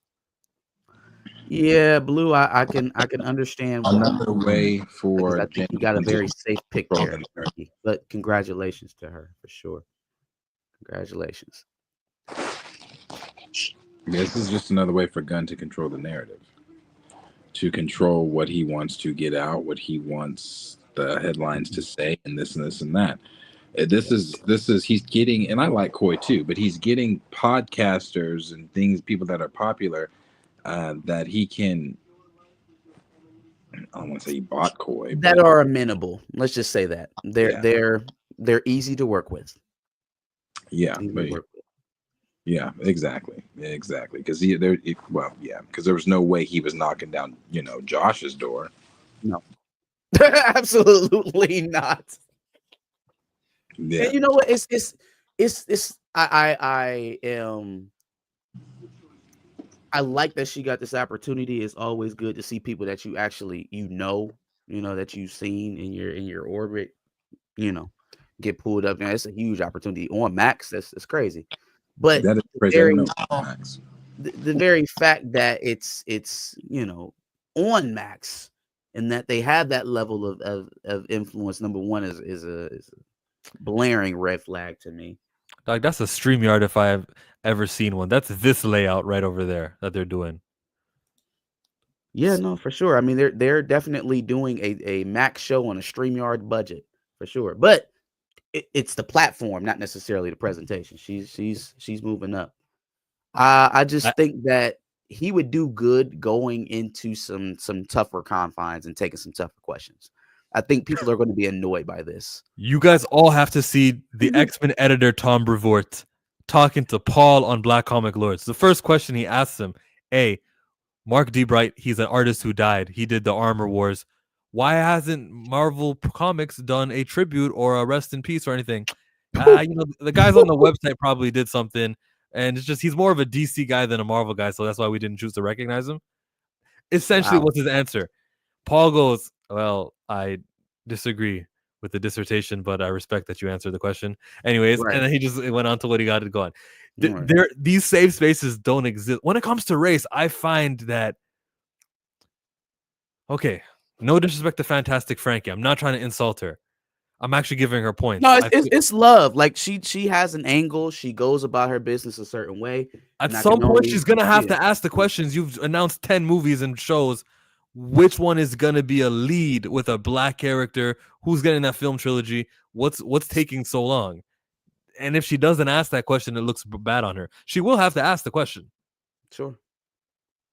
I mean, well, yes and no. She can survive. This level of access buys you that law and integrity or legitimacy. You can have that. You can afford to take a hit to that if you have this level of access.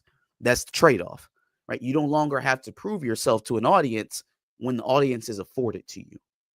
So from that standpoint, yeah, she can absolutely stay in that realm of, Hey, James, tell us what you got coming out next, right? Hey, James, it's Black History Month, and we do this often. What is the history of DCU? When we look back, what are we going to say of what you accomplished, James Gunn, with our characters? I know Miss Terrific has a supporting role in Superman, but, the lead roles, what we got coming? I don't think a person who holds the kind of opinions that I've heard her hold recast T'Challa is going to push that way. I'm hoping for her. Fingers crossed, baby. Yeah, Frankie, I'm not giving up on you. I pray for the day. And again, I in terms of access, you could do a lot worse than her for sure. I just for a recast. We'll see. No. Oh. It's all you He-Man women hating people who want T'Challa recast need to shut up type. Yeah. But that was 2 years ago. Where is she now? Is she a child acceptor, rejecter, a Shuri protector, pocket protector? I just want to rhyme now. I don't know. But she's on the DC side of things now, so she has a reason to not promote Shuri or ask questions as to why Shuri isn't being pushed faster for Black Panther 3, why she hasn't been popping up in narratives for other movies, why they haven't done anything to promote Shuri since that was such a strong talking point for Wakanda Forever. It's Shuri's time, it's her turn, and then she had it, and now we can just push her to the back of our consciousness like she doesn't matter anymore, right? All right, Blue. All right, Marcus. She can try with Vixen. Yeah, let's see. Let's see if we get a Vixen question. What were you gonna say, Joe? I forget. I apologize. What? About wait, what was that? Were we talking about Blue's comment or Michael Nemo's super chat? Which one were we on? Well, he paid, so fuck Blue. Michael Nemo with the $2 super chat. Is Shamik circling the cancel drain? Hope not the cancel drain, but the social irrelevancy. I think he stayed in kid roles too long. Like, it's not just the Miles stuff, but you know, the Rundown, and most of his movies he's playing teenagers or young adults. Like, it's he hasn't graduated as an actor into roles that like befit his age. And so I think Haley Steinfeld actually has a little bit of this too, because she's literally still playing Kate Bishop. She's playing high school, college age. She's like 30 plus or about to be 30 plus. So she's engaged to the quarterback Bills, to Josh Allen. Yeah, she is not a high school age girl anymore. I think Shamik though hasn't had the fortunate castings to where he can survive off of that. You know what I mean? Like Haley Steinfeld, regardless of whether or not she fits the role she's playing in, that MCU tie is going to carry her into something else. Now, whether or not that's going to be successful is going to be up to her, but she'll at least have a life after Kate Bishop. It's getting harder and harder to imagine Shamik Moore has a life after Miles Morales, because it just hasn't materialized yet, and it should have. It should have by now. Haley's 27. She's got time. I thought she was older. 27 playing a high school age what do you call the arrow person? Kate Bishop, Hawkeye? No, it's a word for that. It's archer. There you go. Yeah, high school age archer. It's not screaming I have a lot of career opportunities. Here comes Blue Minotti with a $2 super chat. He said, "Shut up, Chillmonger." He said, "Get out of here." All right, I'm gonna get out. Fuck Blue. I had no idea. It was damn 30. Yeah, she's approaching 30. Hey, Shamik Moore. He was a member of the Kai Cenat stream where he went like a month long, the big subathon. There was a school in Nigeria that he was helping out, towards. He said he was not going to end this stream until he, fulfilled it. He did. He'd fulfilled his commitment. Nardwar interviewed him. He was with Lizzo and SZA also. The Miles Morales NPC guy was there, and Shamik Moore bumped into him, and he's like, hey, you. And it was good to see him get publicity. Kevin Hart was part of it. Drewski, we all know the regulars, all the AMP guys played a part in it. He's big time. I think Kai Cenat and his streaming kind of like not his streaming, but everyone who is a streamer, right? XQC, every single one of these guys. I don't know how to measure them. They don't go on the late night hosts. They don't have traditional promotional means, but there's value in them. They're like the podcasters that we got to see, all the politicians or the big two politicians this year. They all kind of did the circuit. they're in a different space, and they've carved out a unique space. Nardwar said you're the first streamer I've interviewed, but it was a Nardwar interview like you would expect. He did the thing where he dives deep, asks some questions, and he treated him like a musician or an actor. Where are the stream? Are you as impressed as I am? I'm clueless. I don't have something smart to say. I want to just respect the space that they've carved out of nowhere, out of just, you set the camera up, you be entertaining, and you react to Kendrick Lamar's new album, or you interview Kevin Hart. They do so much stuff.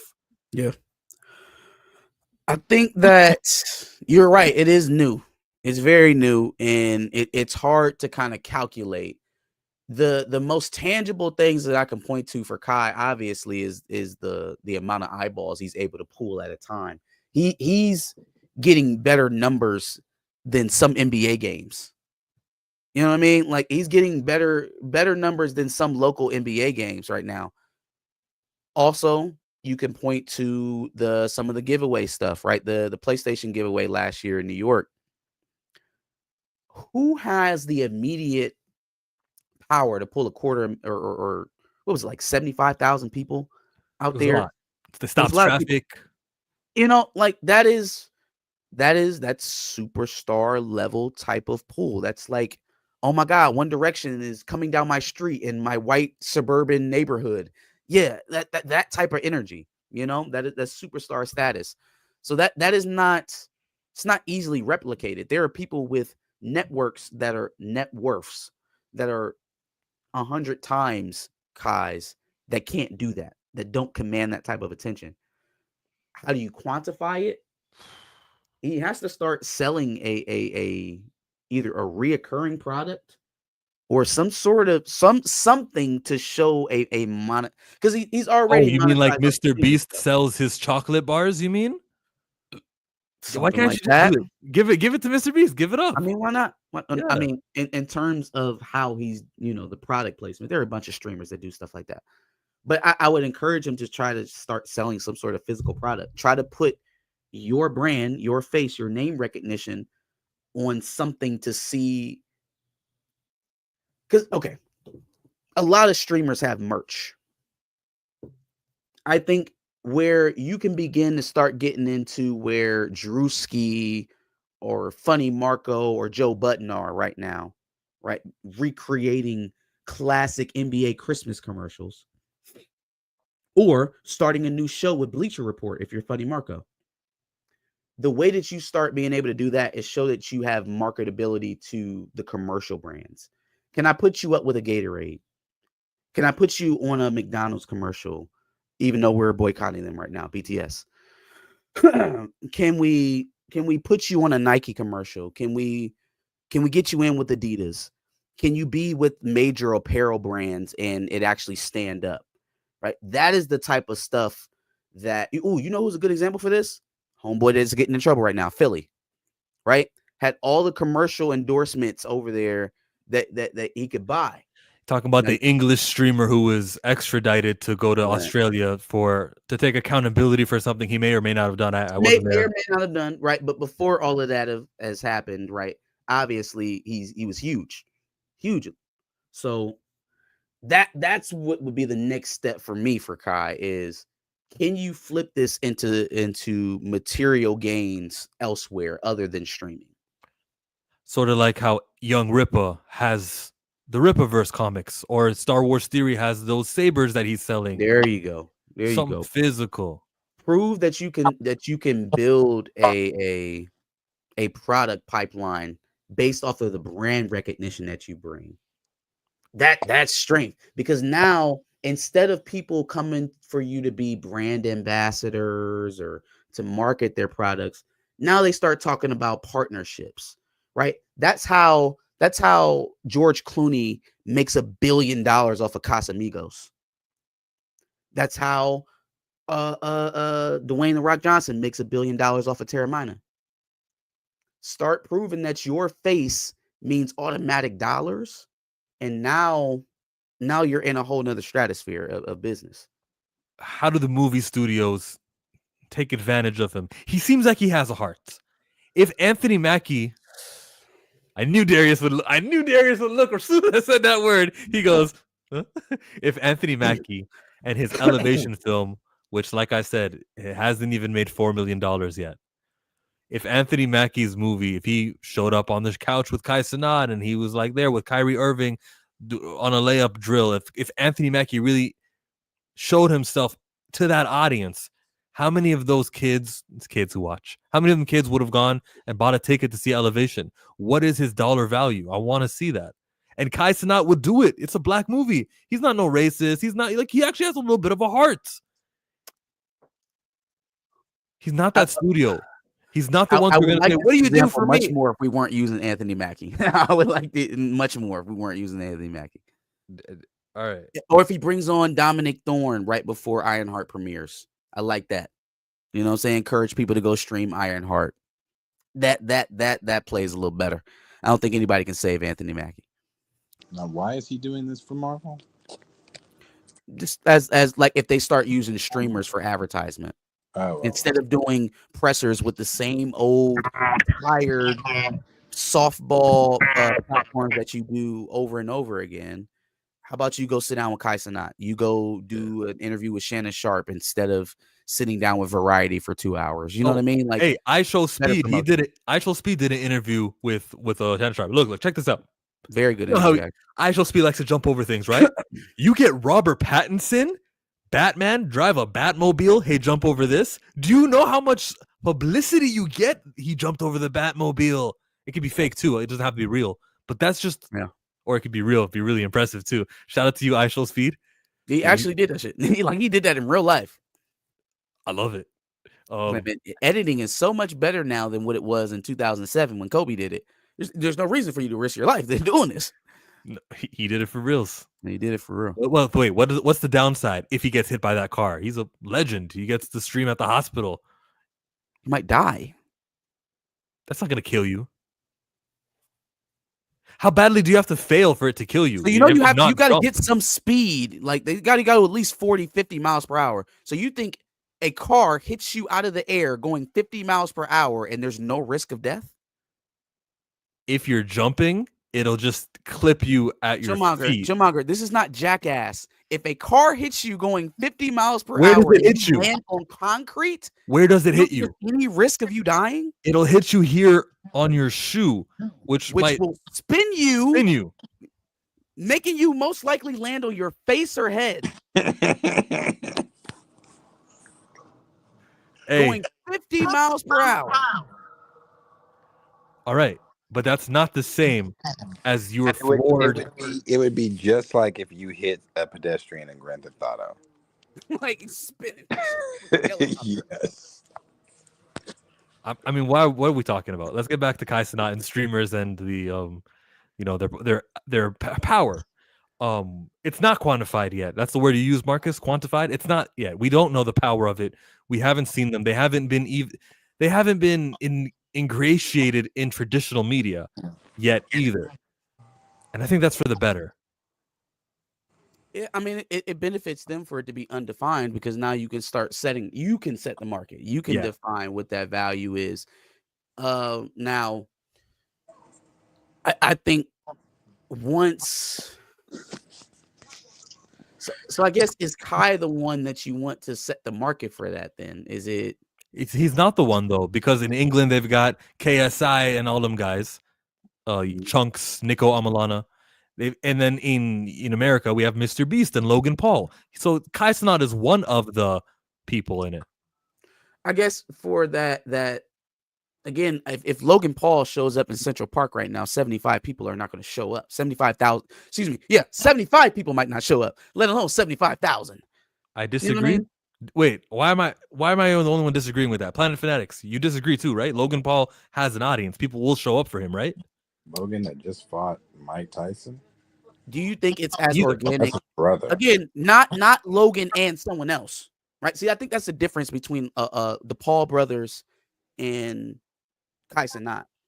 I think the Paul brothers are popular because of the proximity that they are to the other acts that they put on, right? Like, are they that popular if they're not fighting Tyron Woodley, if they're not fighting Nate Robinson, if they're not fighting Mike Tyson?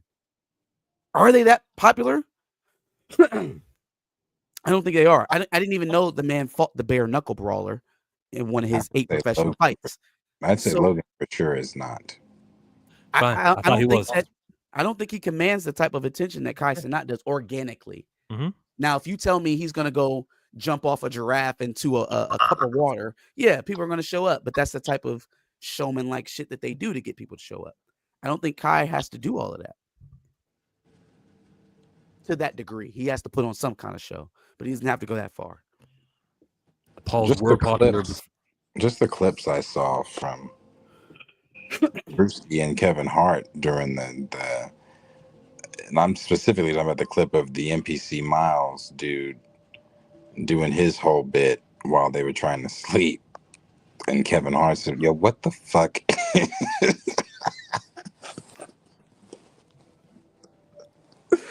Oh, that shit was so funny, bro. Like, and then Drewski made that little boy cry.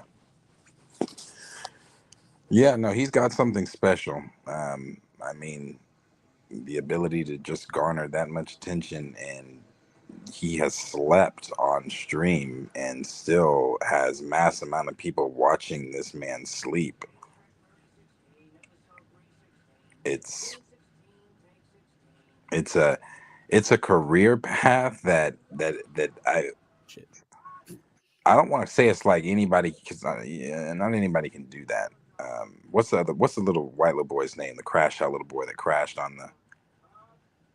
his car. Doherty, Yeah, Jack Doherty. yeah, him. He was one that had that attention too. Um, but I don't think anybody can just do that. But he has opened up a career path that's like, if you've got it, you can sit in front of a camera and make millions by having a outstanding personality. Because it's not just the fact that Kai is able to entertain for as long as he is streaming, but one of you guys mentioned his heart. He does have a really good heart too. Yeah. He's not just out here, being Jack, whatever the fuck his name was, an ass to people, whatever. Kai is out here actually, donating. What did he just do in Haiti? The schools or houses? I didn't know it was a school in Haiti. I thought it was Nigeria. My bad. Yeah, okay, started on no. that shit. Yeah. Let's stick on the good stuff he does here. Yeah. Well, you know what? let's- Actually, it's if it's Haiti, he's Haitian, right? Okay. He's Haitian, yes. He's Haitian. Yeah, okay, that's valid. I have the problem with the American. I'm gonna go build a school in Africa. That I have a problem with that whole Ponzi scheme. You got a problem with everyone building schools. Not everyone. If you are from Africa, Akon can go build a whole city in Africa if he Dr. wants Umar. to. You're Dr. Umar. Yeah, it's the no. I got a problem with Dr. Umar too with his fake ass school. It's the folks that like, oh, I'm gonna go. Yeah, man, I'm gonna go to Nigeria and build a school. Fam, where are you from? You're from Memphis. Go build a school in Memphis. I totally don't see it the same way. Why wouldn't you take care of the poor people where you're from before you? And then there's also the obvious. Well, that's the thing, Marcus. Where you're from, write it off in taxes. I can flat out just say I spent money that I didn't, so I can reclaim it on my taxes as charity. I can do all of those things and be buddy with the third world country government, as opposed to building it here and have a whole bunch of red tape.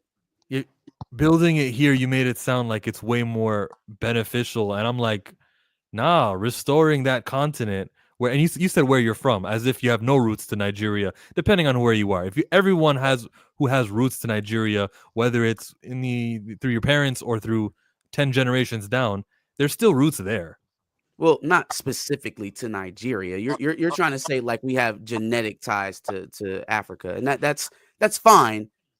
But again, if the last 10 generations of your family were in the south side of Chicago or whatever in that area, it just. I think that the money goes longer over there. The benefits of what it does, the students who graduate, personal benefits are much better. Yeah, absolutely. But you can make more happen. You can impact more life Make more change. So again, forego all the change that I can do for my immediate family, for my immediate community, the one that raised me and my parents and my grandparents and their parents and their parents. Forego all of that because my dollar spends more because I have more benefit in another country that I'd never visited, that I've never been to. That is exactly what I'm saying. Yeah, that's crazy. It's crazy. There are poor people here.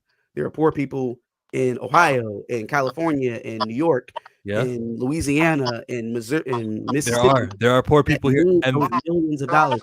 You want to go to a third world country and help?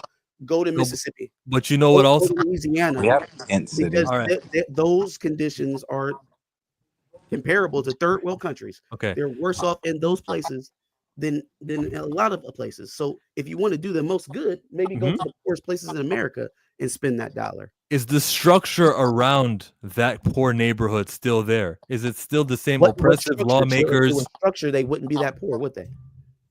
If there was actual infrastructure to help poor people there already, then they wouldn't be there. I think that in comes the police, in comes the many multifaceted machine meant to keep you poor. Someone will come knocking and keep that neighborhood that you just tried to restore to get them back down. So you building a school in Africa and then coming back to America and patting yourself back is totally safe. No one's going to corrupt your business interests there in Africa, a whole continent away, several continents away, actually. What is that? What does being far away have to do with it? So they're more likely to corrupt the business here in America than they are several continents away where you don't reside. Yes. That doesn't make any logical sense to me. So if I live in Ohio and I build a school in Ohio, I'm much more likely to get swindled in the place that I live and I'm monitoring it than in a whole nother country. What's the name of the Ohio governor? Damn, why did you throw me off like that? Okay, they don't have an Ohio governor in Lagos. Right. They may have a much less scrupulous individual, someone who's not overseen by any type of regulation. So how am I more likely to get swindled here in my country where I reside than in Lagos? Because there are institutions, people, hateful and color-based enemies here who will make sure, oh, is that what's going on down the street? All I gotta do is light this on fire. I'm not playing devil's advocate, Stamina. I mean it. There's more people here who will dedicate themselves to impacting you, who will tax you, who will investigate, who will do all these things that don't exist over there in that context. I'm sorry, I just don't know what you're talking about because Jalen Rose has done this, LeBron James has done this. It's possible. People do this. No, there are a lot of individuals that don't get the type of praise for these acts that do it. They just you get more adoration and you get more recognition when you take those dollars overseas for some reason or another. But again, no one's attacking, no one's burning down LeBron James' school. He's buying up land all over Akron. He just bought 2 city blocks to put in housing for the kids that are going to his school, permanent housing. So like no one's doing that. It's not a thing. It's not a thing. Now, you know what is happening? People are enriching themselves by doing philanthropic things in third world countries. People are getting rich by doing charity abroad. Mm-hmm. That does happen because, again, there's no oversight in these third world countries. Nobody's keeping track of what you're building, how much money you're spending, whether or not you're getting government contracts, whether or not you're just taking this land from somebody who already owns it. Nobody gives a shit most of the time. So I don't see the jeopardy that you see in doing it here as opposed to what would be overseas. And even more than that, the financial benefit to doing it overseas is enough for me to say that people are probably doing it for that reason and not because they can help more people. So you admit that you could help more people with the same amount of dollars, more graduates of the same. Yes, the US dollar spends more in Africa than it would do here. I'm just saying if you are a individual who lived your life here, who went through poverty here, Yeah. You should probably seek to change poverty in your home. I can see that. I can see the desire to take care of my complex of 500 to 600 people who live here. I understand why someone's heart would do that. Well, it doesn't have to be your home. It doesn't have to be your apartment complex. It could literally be your community. If I'm from Watts, if I'm from Detroit, if I'm from Baton Rouge, if I'm from Columbus, Ohio, like I think a lot of times the reason why the idea of delineation for people here, for Black people here, is such an affront is because it's not thought about. People do not hold up Black identity here the way that they do and respect it from other countries. You see Jamaicans, you see Haitians, you see Nigerians, Ghanaians, you respect their culture. You hold it up. It's not seen the same way here. And so the idea that you would keep your money here in your community here in America, it doesn't feel the same, doesn't look the same, doesn't have the same connotations as, oh, I'm going to do the Oprah thing, go build a school for children in Africa. That sounds noble for some reason to people, as opposed to, I'm going to reopen some of these public schools. Yeah, that's not where I am, though. That's not what I'm talking about now, about what seems more noble. It's what is getting the outcome. Like if I want 100 graduates to become nurses and doctors, and that's my mission, do I go here or do I go somewhere where my dollar goes further, where I can get those 100 graduates? I'm going to go to where I need the doctors. I'm going to go to where the community probably needs the doctors. And if I don't end up, 2 or 3 continents away because there's more doctors needed over there, I don't really see the issue in that. There are rich individuals from that area that you can ask to do the same thing, do the same exact thing you're asking me to do, and they don't have to travel as far. So that's where I'm at with it. I could keep going, but it's not entertaining. I don't know. We still got about 30 people watching. Let's see some comments. I mean, again, there's nothing amoral about taking your dollar overseas if that's what you choose to do. I do find it a little interesting, though, that is the popular direction for philanthropy is, oh yeah, let me find some small country that I've never been to, I have no connected interest to, no familial ties to, and I'll put a bunch of money there because, as you said, it spreads. It's going to have an impact, and people are going to look at that impact and say, "Oh man, look at that." But if I build a community center in a Black neighborhood, yes, even it doesn't go over the same way. You know what I mean? It doesn't have. Isn't there in that Black neighborhood? Isn't there a Chinese store? Isn't there a foreign entity within that neighborhood that the money that you've invested into these people that they'll be spending for it to leave the community right away, that doesn't exist over there in that continent? You create the infrastructure to keep the money in the community. If no one ever creates it, then it keeps going out of the community, correct? Are they paying American taxes? The money is still exiting. Are any of the children that you're teaching in Africa paying American taxes? Is any dollar that is subsequently made from anything you build in Africa coming back to you? What is the financial benefit for you building infrastructure in Africa? Like, we're talking about dollars leaving the Black community here in America. There's absolutely no. I'm not separating the Black community in America. I'm not separating that Black community in America from Nigerian community who are Nigerians. I don't see it as two separate. How are you not separate? They're literally two different. But no, that's where we are. We're not separating the two. That's the crux of this. Yeah, you have to separate. Unmute yourself, Darius. I'm sorry. I'm listening to you guys, but I'm reading these outlandish comments at the same time. I don't know what the fuck Cornelius is watching. Yeah, let's get back to the main topics. I think, weren't we done? We ended on Kai. Did I Skeleton miss Crew. Skeleton Crew? I was gonna say because I'm sure I didn't rant. Oh, we didn't say anything about Skeleton Crew. You're right. Let's do it. Okay, Told you. Skeleton Crew. I told you. Aquarius. Tell me What I what? say? I said this is a good show. I said you gotta trust the creators here. You Oh, can't yeah. just judge all Star Wars from Kathleen Kennedy like it's the same. Some shows are gonna be hot. This was hot. I said I was gonna give it 2 episodes. I'm 1 episode in, and I'm pleased. It's okay. It's decent. Well, I'm glad that you both are having a good time. There's on the no other- way you didn't like it. Oh no, there is a way. I did not like it.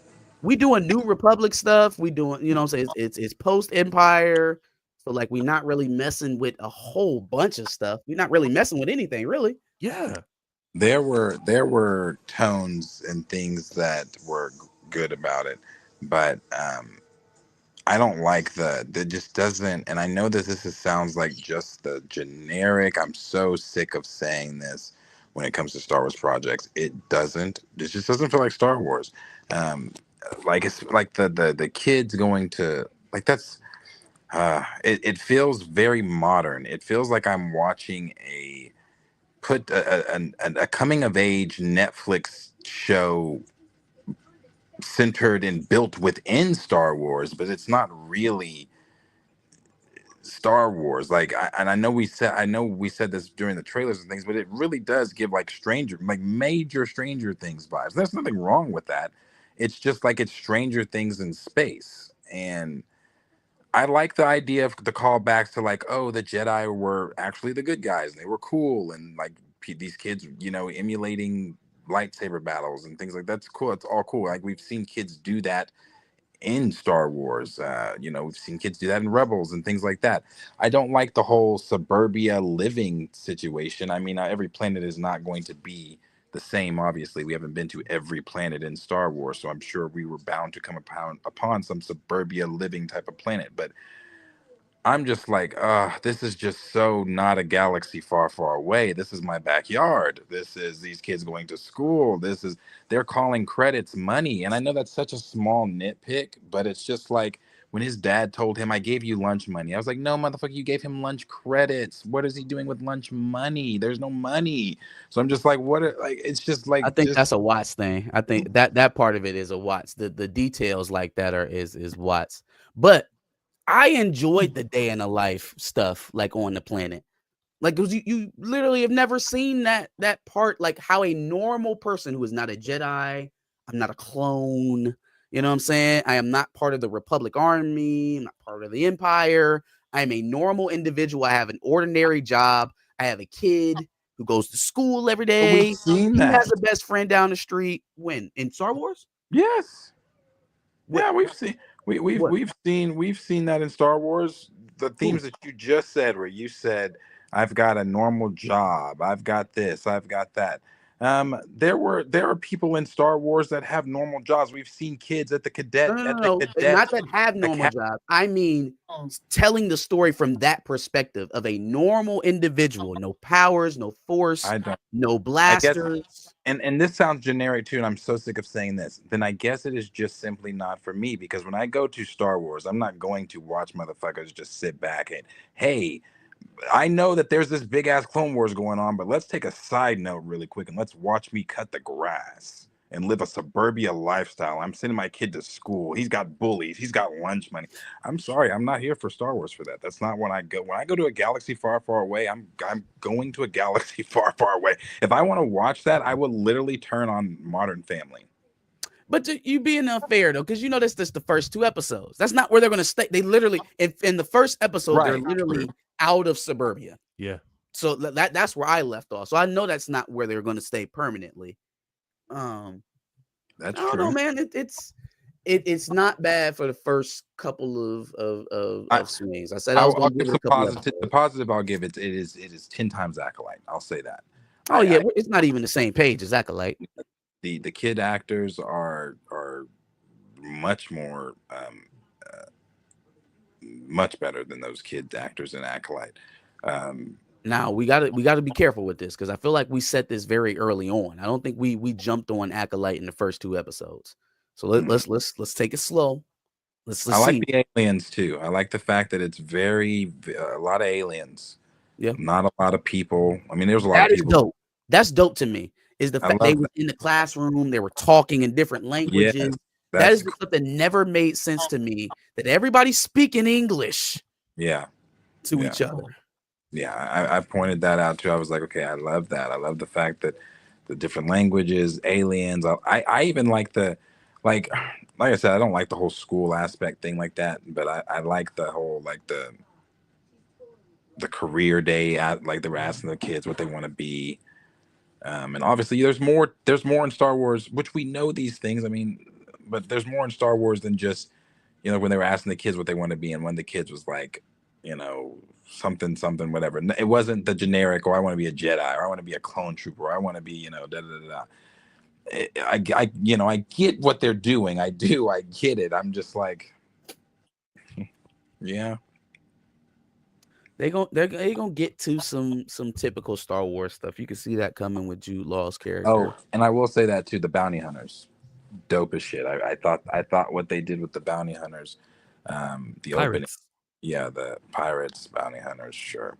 I thought what they did with them was fantastic, fantastic, and Now that initial scene coming in, they came in hot. I wasn't expecting that, yeah, I and that's wasn't. honestly that kind of balanced out that first episode enough for me to deal with the all right kids in middle school. He's taking an assessment test. Like it kind of helped me through that lull until they eventually start digging out the ship, right? So I'm cautiously optimistic about this for a couple of reasons. Number one, they started out decent.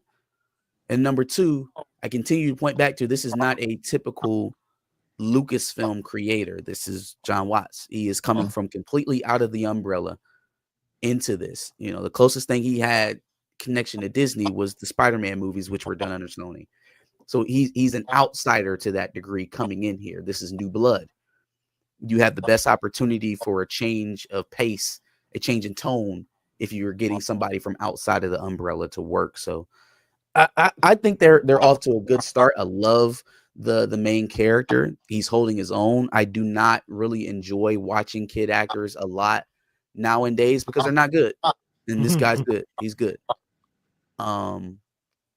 He can hold his own. He can carry the show. I've always worried about that when they put children under the age of like 10 or 11 in the lead. He carries. So I want to see how they expand his role going forward. I want to see how he bounces off of Jude Law eventually. I have a lot of questions, and that's usually a good sign for a show. So Yeah, yeah. Like I said, well, I'm still, as of right now, I'm still seated.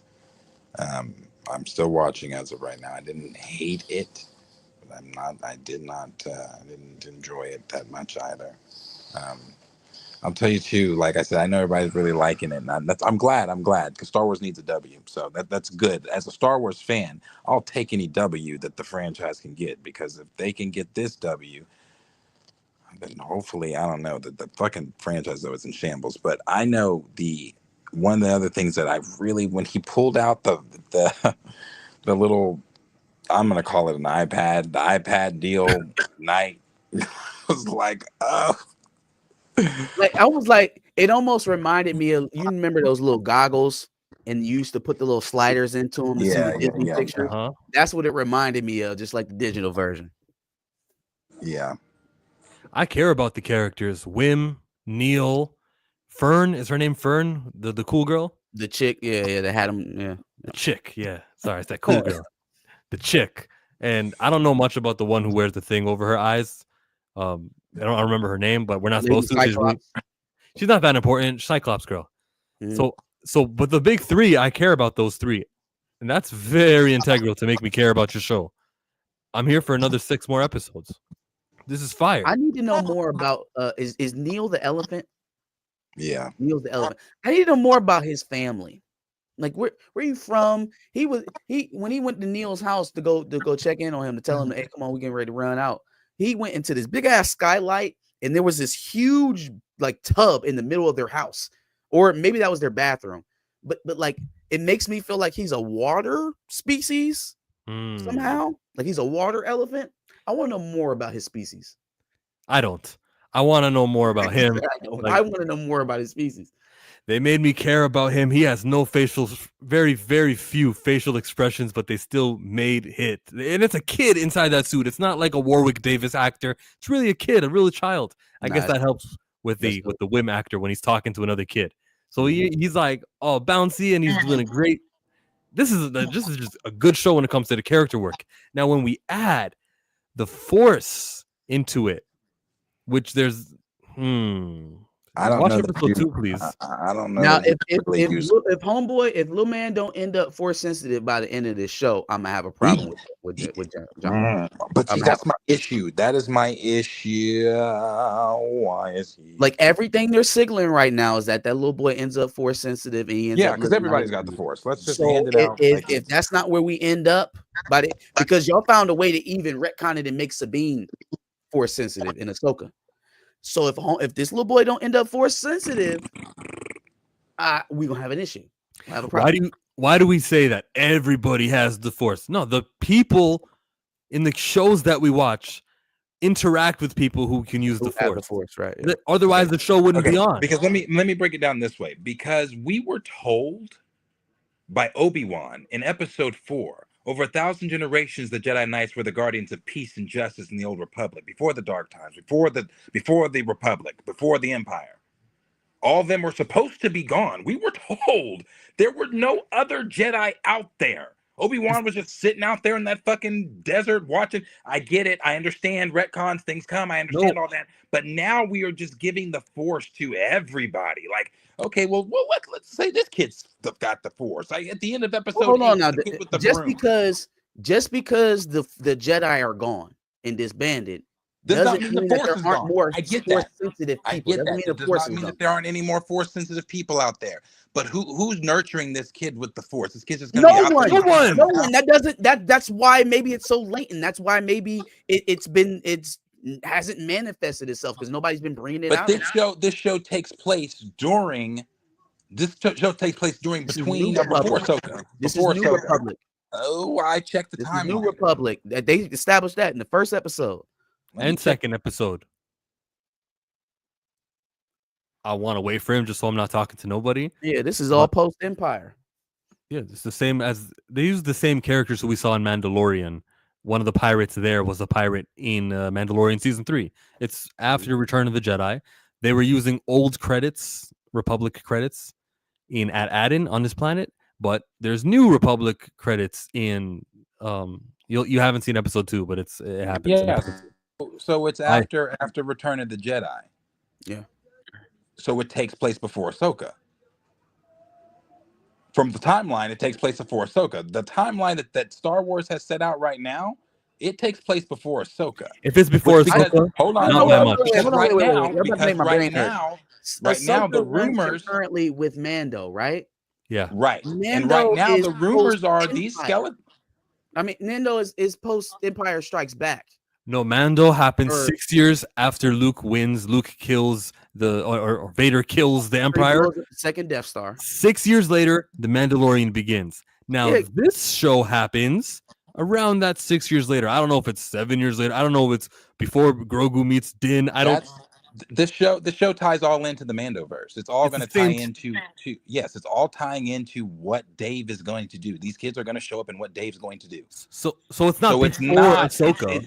So it's not like it's thousands of years after the Empire or Luke or any of that. This is still all happening within the same timeline. As long as it's after Order 66, there's no means for people who can become Jedi to become Jedi. And that's all that matters. This boy could have been a Jedi if Order 66 didn't happen. He'd have been scouted. But it did. That's the point.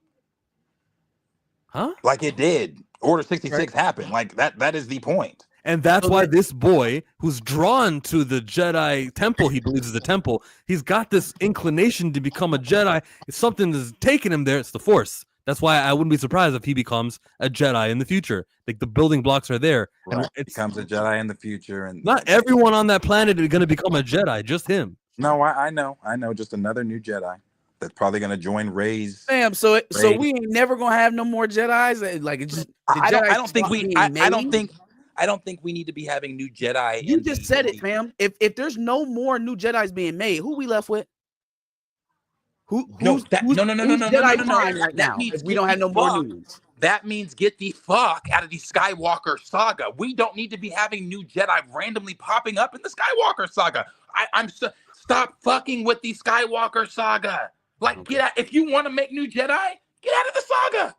But we've already had this. We're squarely in the middle of the Skywalker saga if they're blending this into the Mandoverse. That whole arc the Mandoverse ties directly into the Skywalker saga because Grogu. All of his flashbacks happened with Order 66. We literally saw Anakin going at him with a saber. Like, they've got to get away from this. They've got to stop. I don't agree. I'm sorry. Here's the thing, the mass amount of Star Wars fans do. Whatever saga you're in, whatever time period you're in, the Force is calling out to certain people on different planets to become Force sensitive to give them power. Then do it dark in a or different light saga, because what we've learned from this saga the entire time. That's one of the biggest complaints with Star Wars fans is, wait a minute, this is another new Jedi? Like, don't get me wrong, I love Cal Kestis, but it's like when Cal Kestis was introduced, that was a topic. Wait, another new Jedi? Every time something happens with it's like, oh wait, another Jedi survived Order 66? Yeah, that's the problem. This survived Order 66? Yeah. Oh, well, now surviving Order 66. That is a problem. Yeah, I agree. Now, hold on. Now, back to I damn guarantee you, Jude Law's character is going to be some type of apprentice of somebody from Order 66. That would be a thing. But again, that's what's gonna happen. Here's what happened. Here's what happened, Darius. Once upon a time, this guy was gonna be a Jedi. He was a Padawan, and then he goes, "I'm dropping out. I'm not for it. I'm too bad. Basically, I don't have what it takes." I've been kicked out to school. It's not like I didn't learn how to lift up rocks and whatnot. I still have those abilities. I'm just not like that. I'm just not a Jedi. That's it. That's all. That's easy. He didn't have to survive 66. He's just out.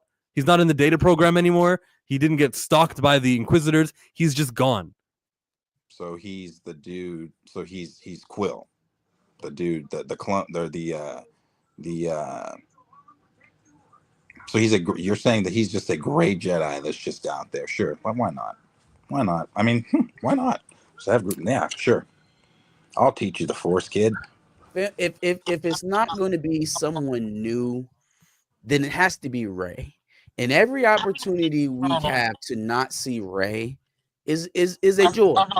Right? Like, we just got done the very beginning of this conversation. You started with telling us that Skeleton Crew was not a galaxy far, far away enough, right? It didn't have enough Star Wars in it. I agree with him. It was too much suburbia living, too much every day, a day in the life of Star Wars. Well, the only way to fix that is to interject the Force into this shit. That's true. The only way to fix it. And unfortunately, we can't put ourselves in the driver's seat and move Kathleen Kennedy out of the way and veer us off of the Skywalker track that she seems to not want to get off of and never talk about Luke Skywalker. It's the damnedest thing. So if we can't do that, the only thing that we're left with is to find new ways that maybe don't involve Order 66 to get some new Force sensitive people involved. Yes. If what they believe is the case, and the only viable, we're getting nasty feedback is Rey. When Marcus is talking, Darius's phone has like a crazy feedback. Here, let me turn my volume down. I'll turn. Yeah, just mute yourself when Marcus is speaking. We should be good. Continue. So yeah, if that's the case, you have to prove them wrong in that respect. Like it's already bullshit, and they've killed off all the other viable characters. But we got to have something else in there as an option. Otherwise, we're gonna be looking at goddamn Daisy Ridley and the Lucasfilm seat for a while, because that's what it's right now. Mace Windu survives the window fall. He starts training some Jedi. He's seeking some Force sensitives, and boom. That's why we have a whole bunch of people who can use the Force. You know what? I guess I'm so, I don't know. I guess I'm jaded, honestly, because I would have loved that idea a while ago, but I want to get so fucking far away from Let me put it this way for you, better. I was introduced to Star Wars again, second grade, 2002 was episode 2 when I saw that. We have been in the fucking Clone Wars. We have been fighting the Clone goddamn Wars for 23 years. I want to get away from the Clone Wars. There's other wars in Star Wars, bigger wars in Star Wars. The Clone Wars, and realistically in Star Wars, the Clone Wars is not even one of the longest wars. It lasted 3 years. A couple years, yeah, like 3 years. It's not the Galactic Civil War or anything like that. Like there are other major wars that we could be attending to, but for some reason we've been stuck on the Clone Wars for 23 years. And we just keep adding new pieces and just keep making shit not make sense. Like, oh, well, what if this person was secretly there? Let's see from their point of view. Oh, okay. It's like I'm tired. I'm tired, bro. It's like, what are we doing? But I see that as a fault of the sequel trilogy movies, and this is the only way we can get some Jedi around here is to make these characters or like Jude Law's character. So I don't really blame this show. I'm looking more so at the people who were in charge of creating the sequel trilogy era. Oh, no, yeah, no, I completely blame the people that are in charge over Lucasfilm. And yeah, like I said, what Stamina said, yeah, no, I am. I think I'm jaded with it just because I mean, I love this franchise. Star Wars for me is above all, my end all be all. Like I love Star Wars. So to just watch this franchise that is a multi-billion-dollar franchise just crumble. I mean, it's like they're sitting in there and it's like this is what they want Star Wars to be. And it's funny because David Zaslav over there with Warner Brothers and Kathleen Kennedy have all been on record saying that they want Lucas, or they want their individual IPs to be what kind of like what Marvel is. Judging from what you're doing, no, you don't. No, you don't. No, the fuck you don't. No, you don't. Because if you wanted it to be like Marvel, you would be literally taking the steps that Marvel took. Lucasfilm, Kathleen Kennedy are not doing that. You're not listening to the fans. You're not giving us what we want. Nobody, as much as people are liking Skeleton Crew, no one asked for Skeleton Crew. No one asked for Acolyte. No one asked for any of this shit. What we simply asked for was just to get away from the Skywalker saga. Old Republic, give us shit we like. Give us some EU shit. Give us some dope Luke shit. We have you're like the Black Panther franchise. You have negated your franchise's main character and you refuse to use him. And when you do use him, you kill him. It's like you hate him. So it's like I can't. I'm so exhausted and tired with Star Wars. Like I really tried to go into Skeleton Crew like positive. I did, but I just can't. You're going into Skeleton Crew the way I go into Andor. I don't care. These characters mean nothing. They all die. They don't have the Force. There's nothing interesting you can do. There's no complicated puzzle they can solve or great character or there's romance. There's nothing that can enthrall me about Andor. That's me. I think you're the same way with Skeleton Crew. And I know they made this show because Disney Plus during the Bob Chapek era had a certain fulfillment of shows they needed to have. They don't anymore. But that's why this show was made. Oh, we got to fulfill it. Here, John Watts, what do you got? You got a pitch for us? All right. Yeah, we like the pitch. We'll incorporate it into The Mandalorian. Right. Yeah, see, it's like, and you know, like all the stuff going on behind the scenes between Kathy and Favreau. You know, I kind of talked about that during season 2 of The Mandalorian. The whole reason that Grogu was even in the season 2 of Mandalorian is because Kathy. Like John didn't want that. Wasn't the plan. Yeah, Grogu was not supposed to be in that, but Kathy was like, "Oh no, Grogu sells. Let's fuck up the story and put him in." So it's like, okay, let's fuck up the story, Kathy. So you know, you get what you got. So it's like that's what I mean. So many people are running from Star Wars. Creators are not wanting to work with Star Wars. Rumor is after Mando movie, Favreau's done with Lucasfilm. So it's like I don't know what they need to do. I mean, the obvious thing is get rid of Kathy.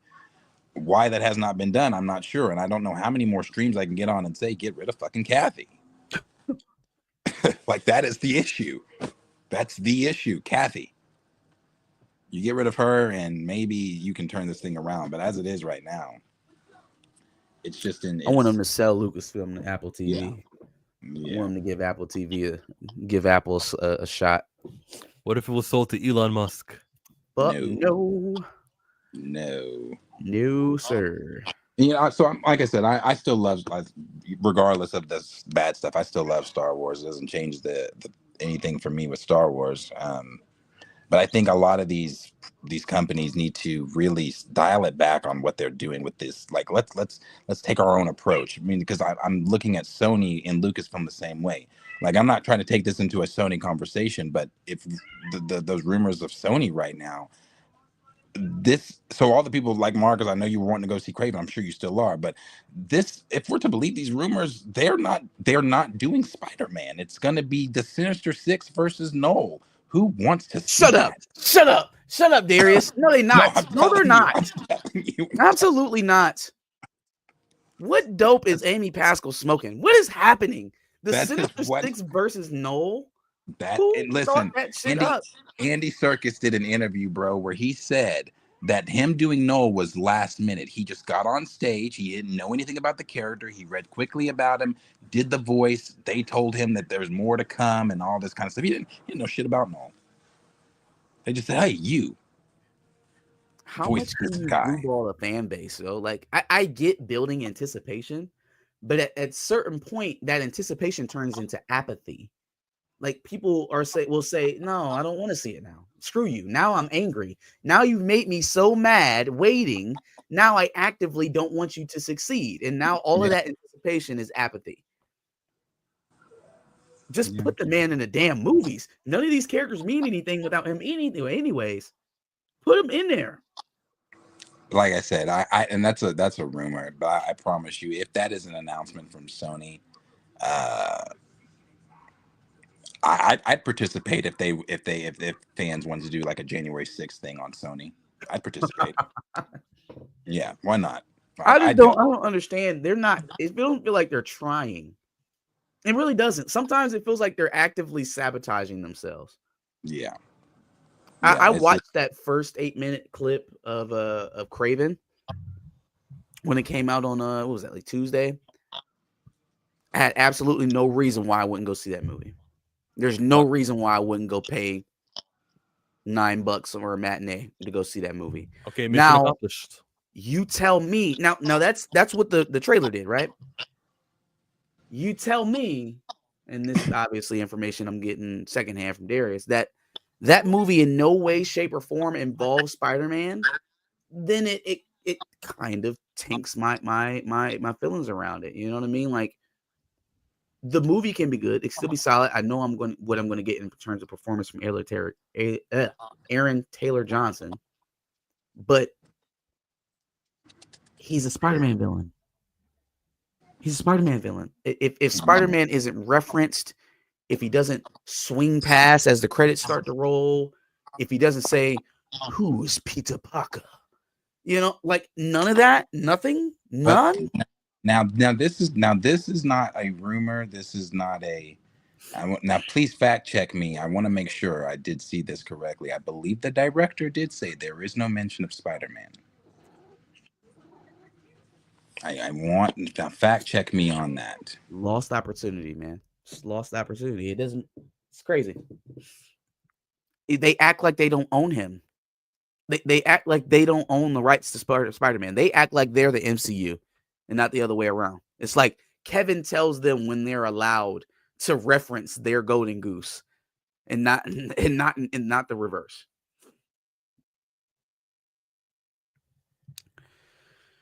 That's disappointing. That is a little disappointing. Chill. Was that reliable? The thing I was looking at, you can see, I guess. It's Google told me Tom Holland played a high school age Spider-Man in the MCU, so it would feel inappropriate to have the character share the same screen with Aaron Taylor Johnson's Craven. Not to mention Craven the Hunter. Inappropriate.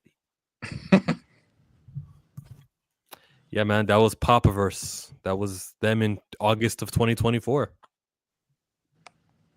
Someone gave that quote. I don't know who. I have to click on the article. Put in your Google search, no mention of Spider-Man and Craven.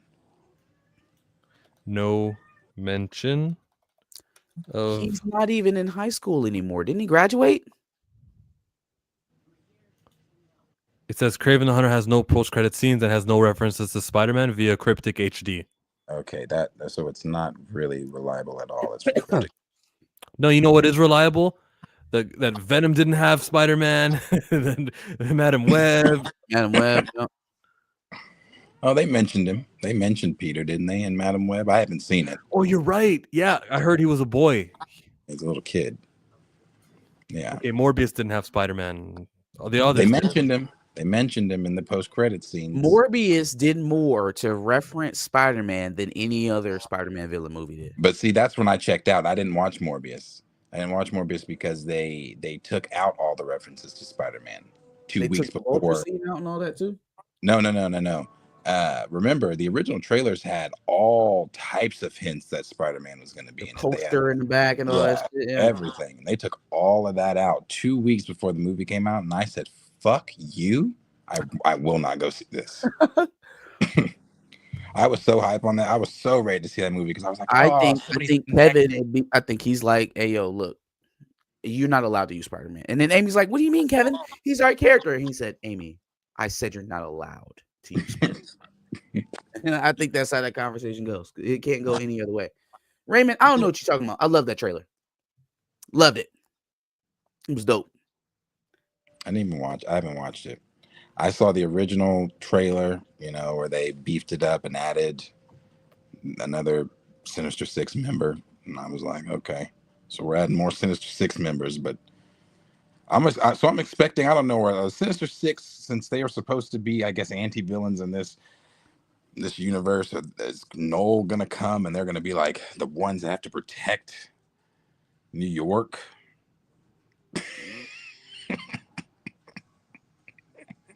I don't know, bro. Oh, the Sinister Six versus Noel. I was wondering how they were going to fight Noel without bringing in all the other greater MCU characters. And that's how they're just going to, make Rhino and Venom and fucking and Kraven fight Noel. And Spider-Man's going to be somewhere with his thumb up his butt, I guess, while all that's going on. Even though he lives in New York. You know what's funny? I'm gonna go see that movie if it's real. If the Sinister Six fight Noel, I'll be there. I will be there to see the Sinister Six take on Noel. How is Venom gonna fight Noel and he's part of the Codex? How you gonna fight Noel? Fight him with what? What are any of them gonna fight Noel with? Well, no, I mean, at least the other ones can literally use their bodies. What is Venom gonna do to Noel? Hive mind, shut your whole body down. What are we doing? He's gonna go get Eddie. This is some shit. But if it's real, then that's funny. But anyway, yeah, because I didn't want to take that down that conversation. Just we were done. We were talking about Star Wars. We got it out. Skeleton Crew is fantastic. All right, it is a must-watch show. You said so. You said you're not gonna stop watching it. You said they still got your attention. I'm still gonna watch it. I'm still seated for the moment. Mm-hmm. And then we'll be more excited about it next week. The only thing I'm worried about is the length of the episodes. But maybe just episode 2 was short. Maybe it's not. Maybe episode 3 will be short too. We got to see. It's typical Lucasfilm. They promised us that every episode of Obi-Wan was going to be an hour. Lies. Yeah, they said it was supposed to be like a movie, and it wasn't. It was like a movie, a wasted. You sit on the throne of lies. So yeah, but yeah, that's that. Okay. Anyway, yeah, that's it. Thanks for coming. Oh yeah, well, thanks for coming, guys. Have a nice night. Sure. Appreciate you. Follow me back of the bus. Follow me front of the bus. Once I get my moving situation down, I'll be back streaming. Sorry, all my shit's packed. So, in the next 7 days, will you be moved? I really don't have a choice. It's like that. Yeah. Yeah. I've been there. So, we'll see. I'll let y'all know. Peace out. Hey, I've been watching y'all every single time on Thursday and Friday because I swear to God, y'all switch up every now and then. But rock out. I'm fucking with it. I'm out. Thank you, Josh. Appreciate it. All right, dog.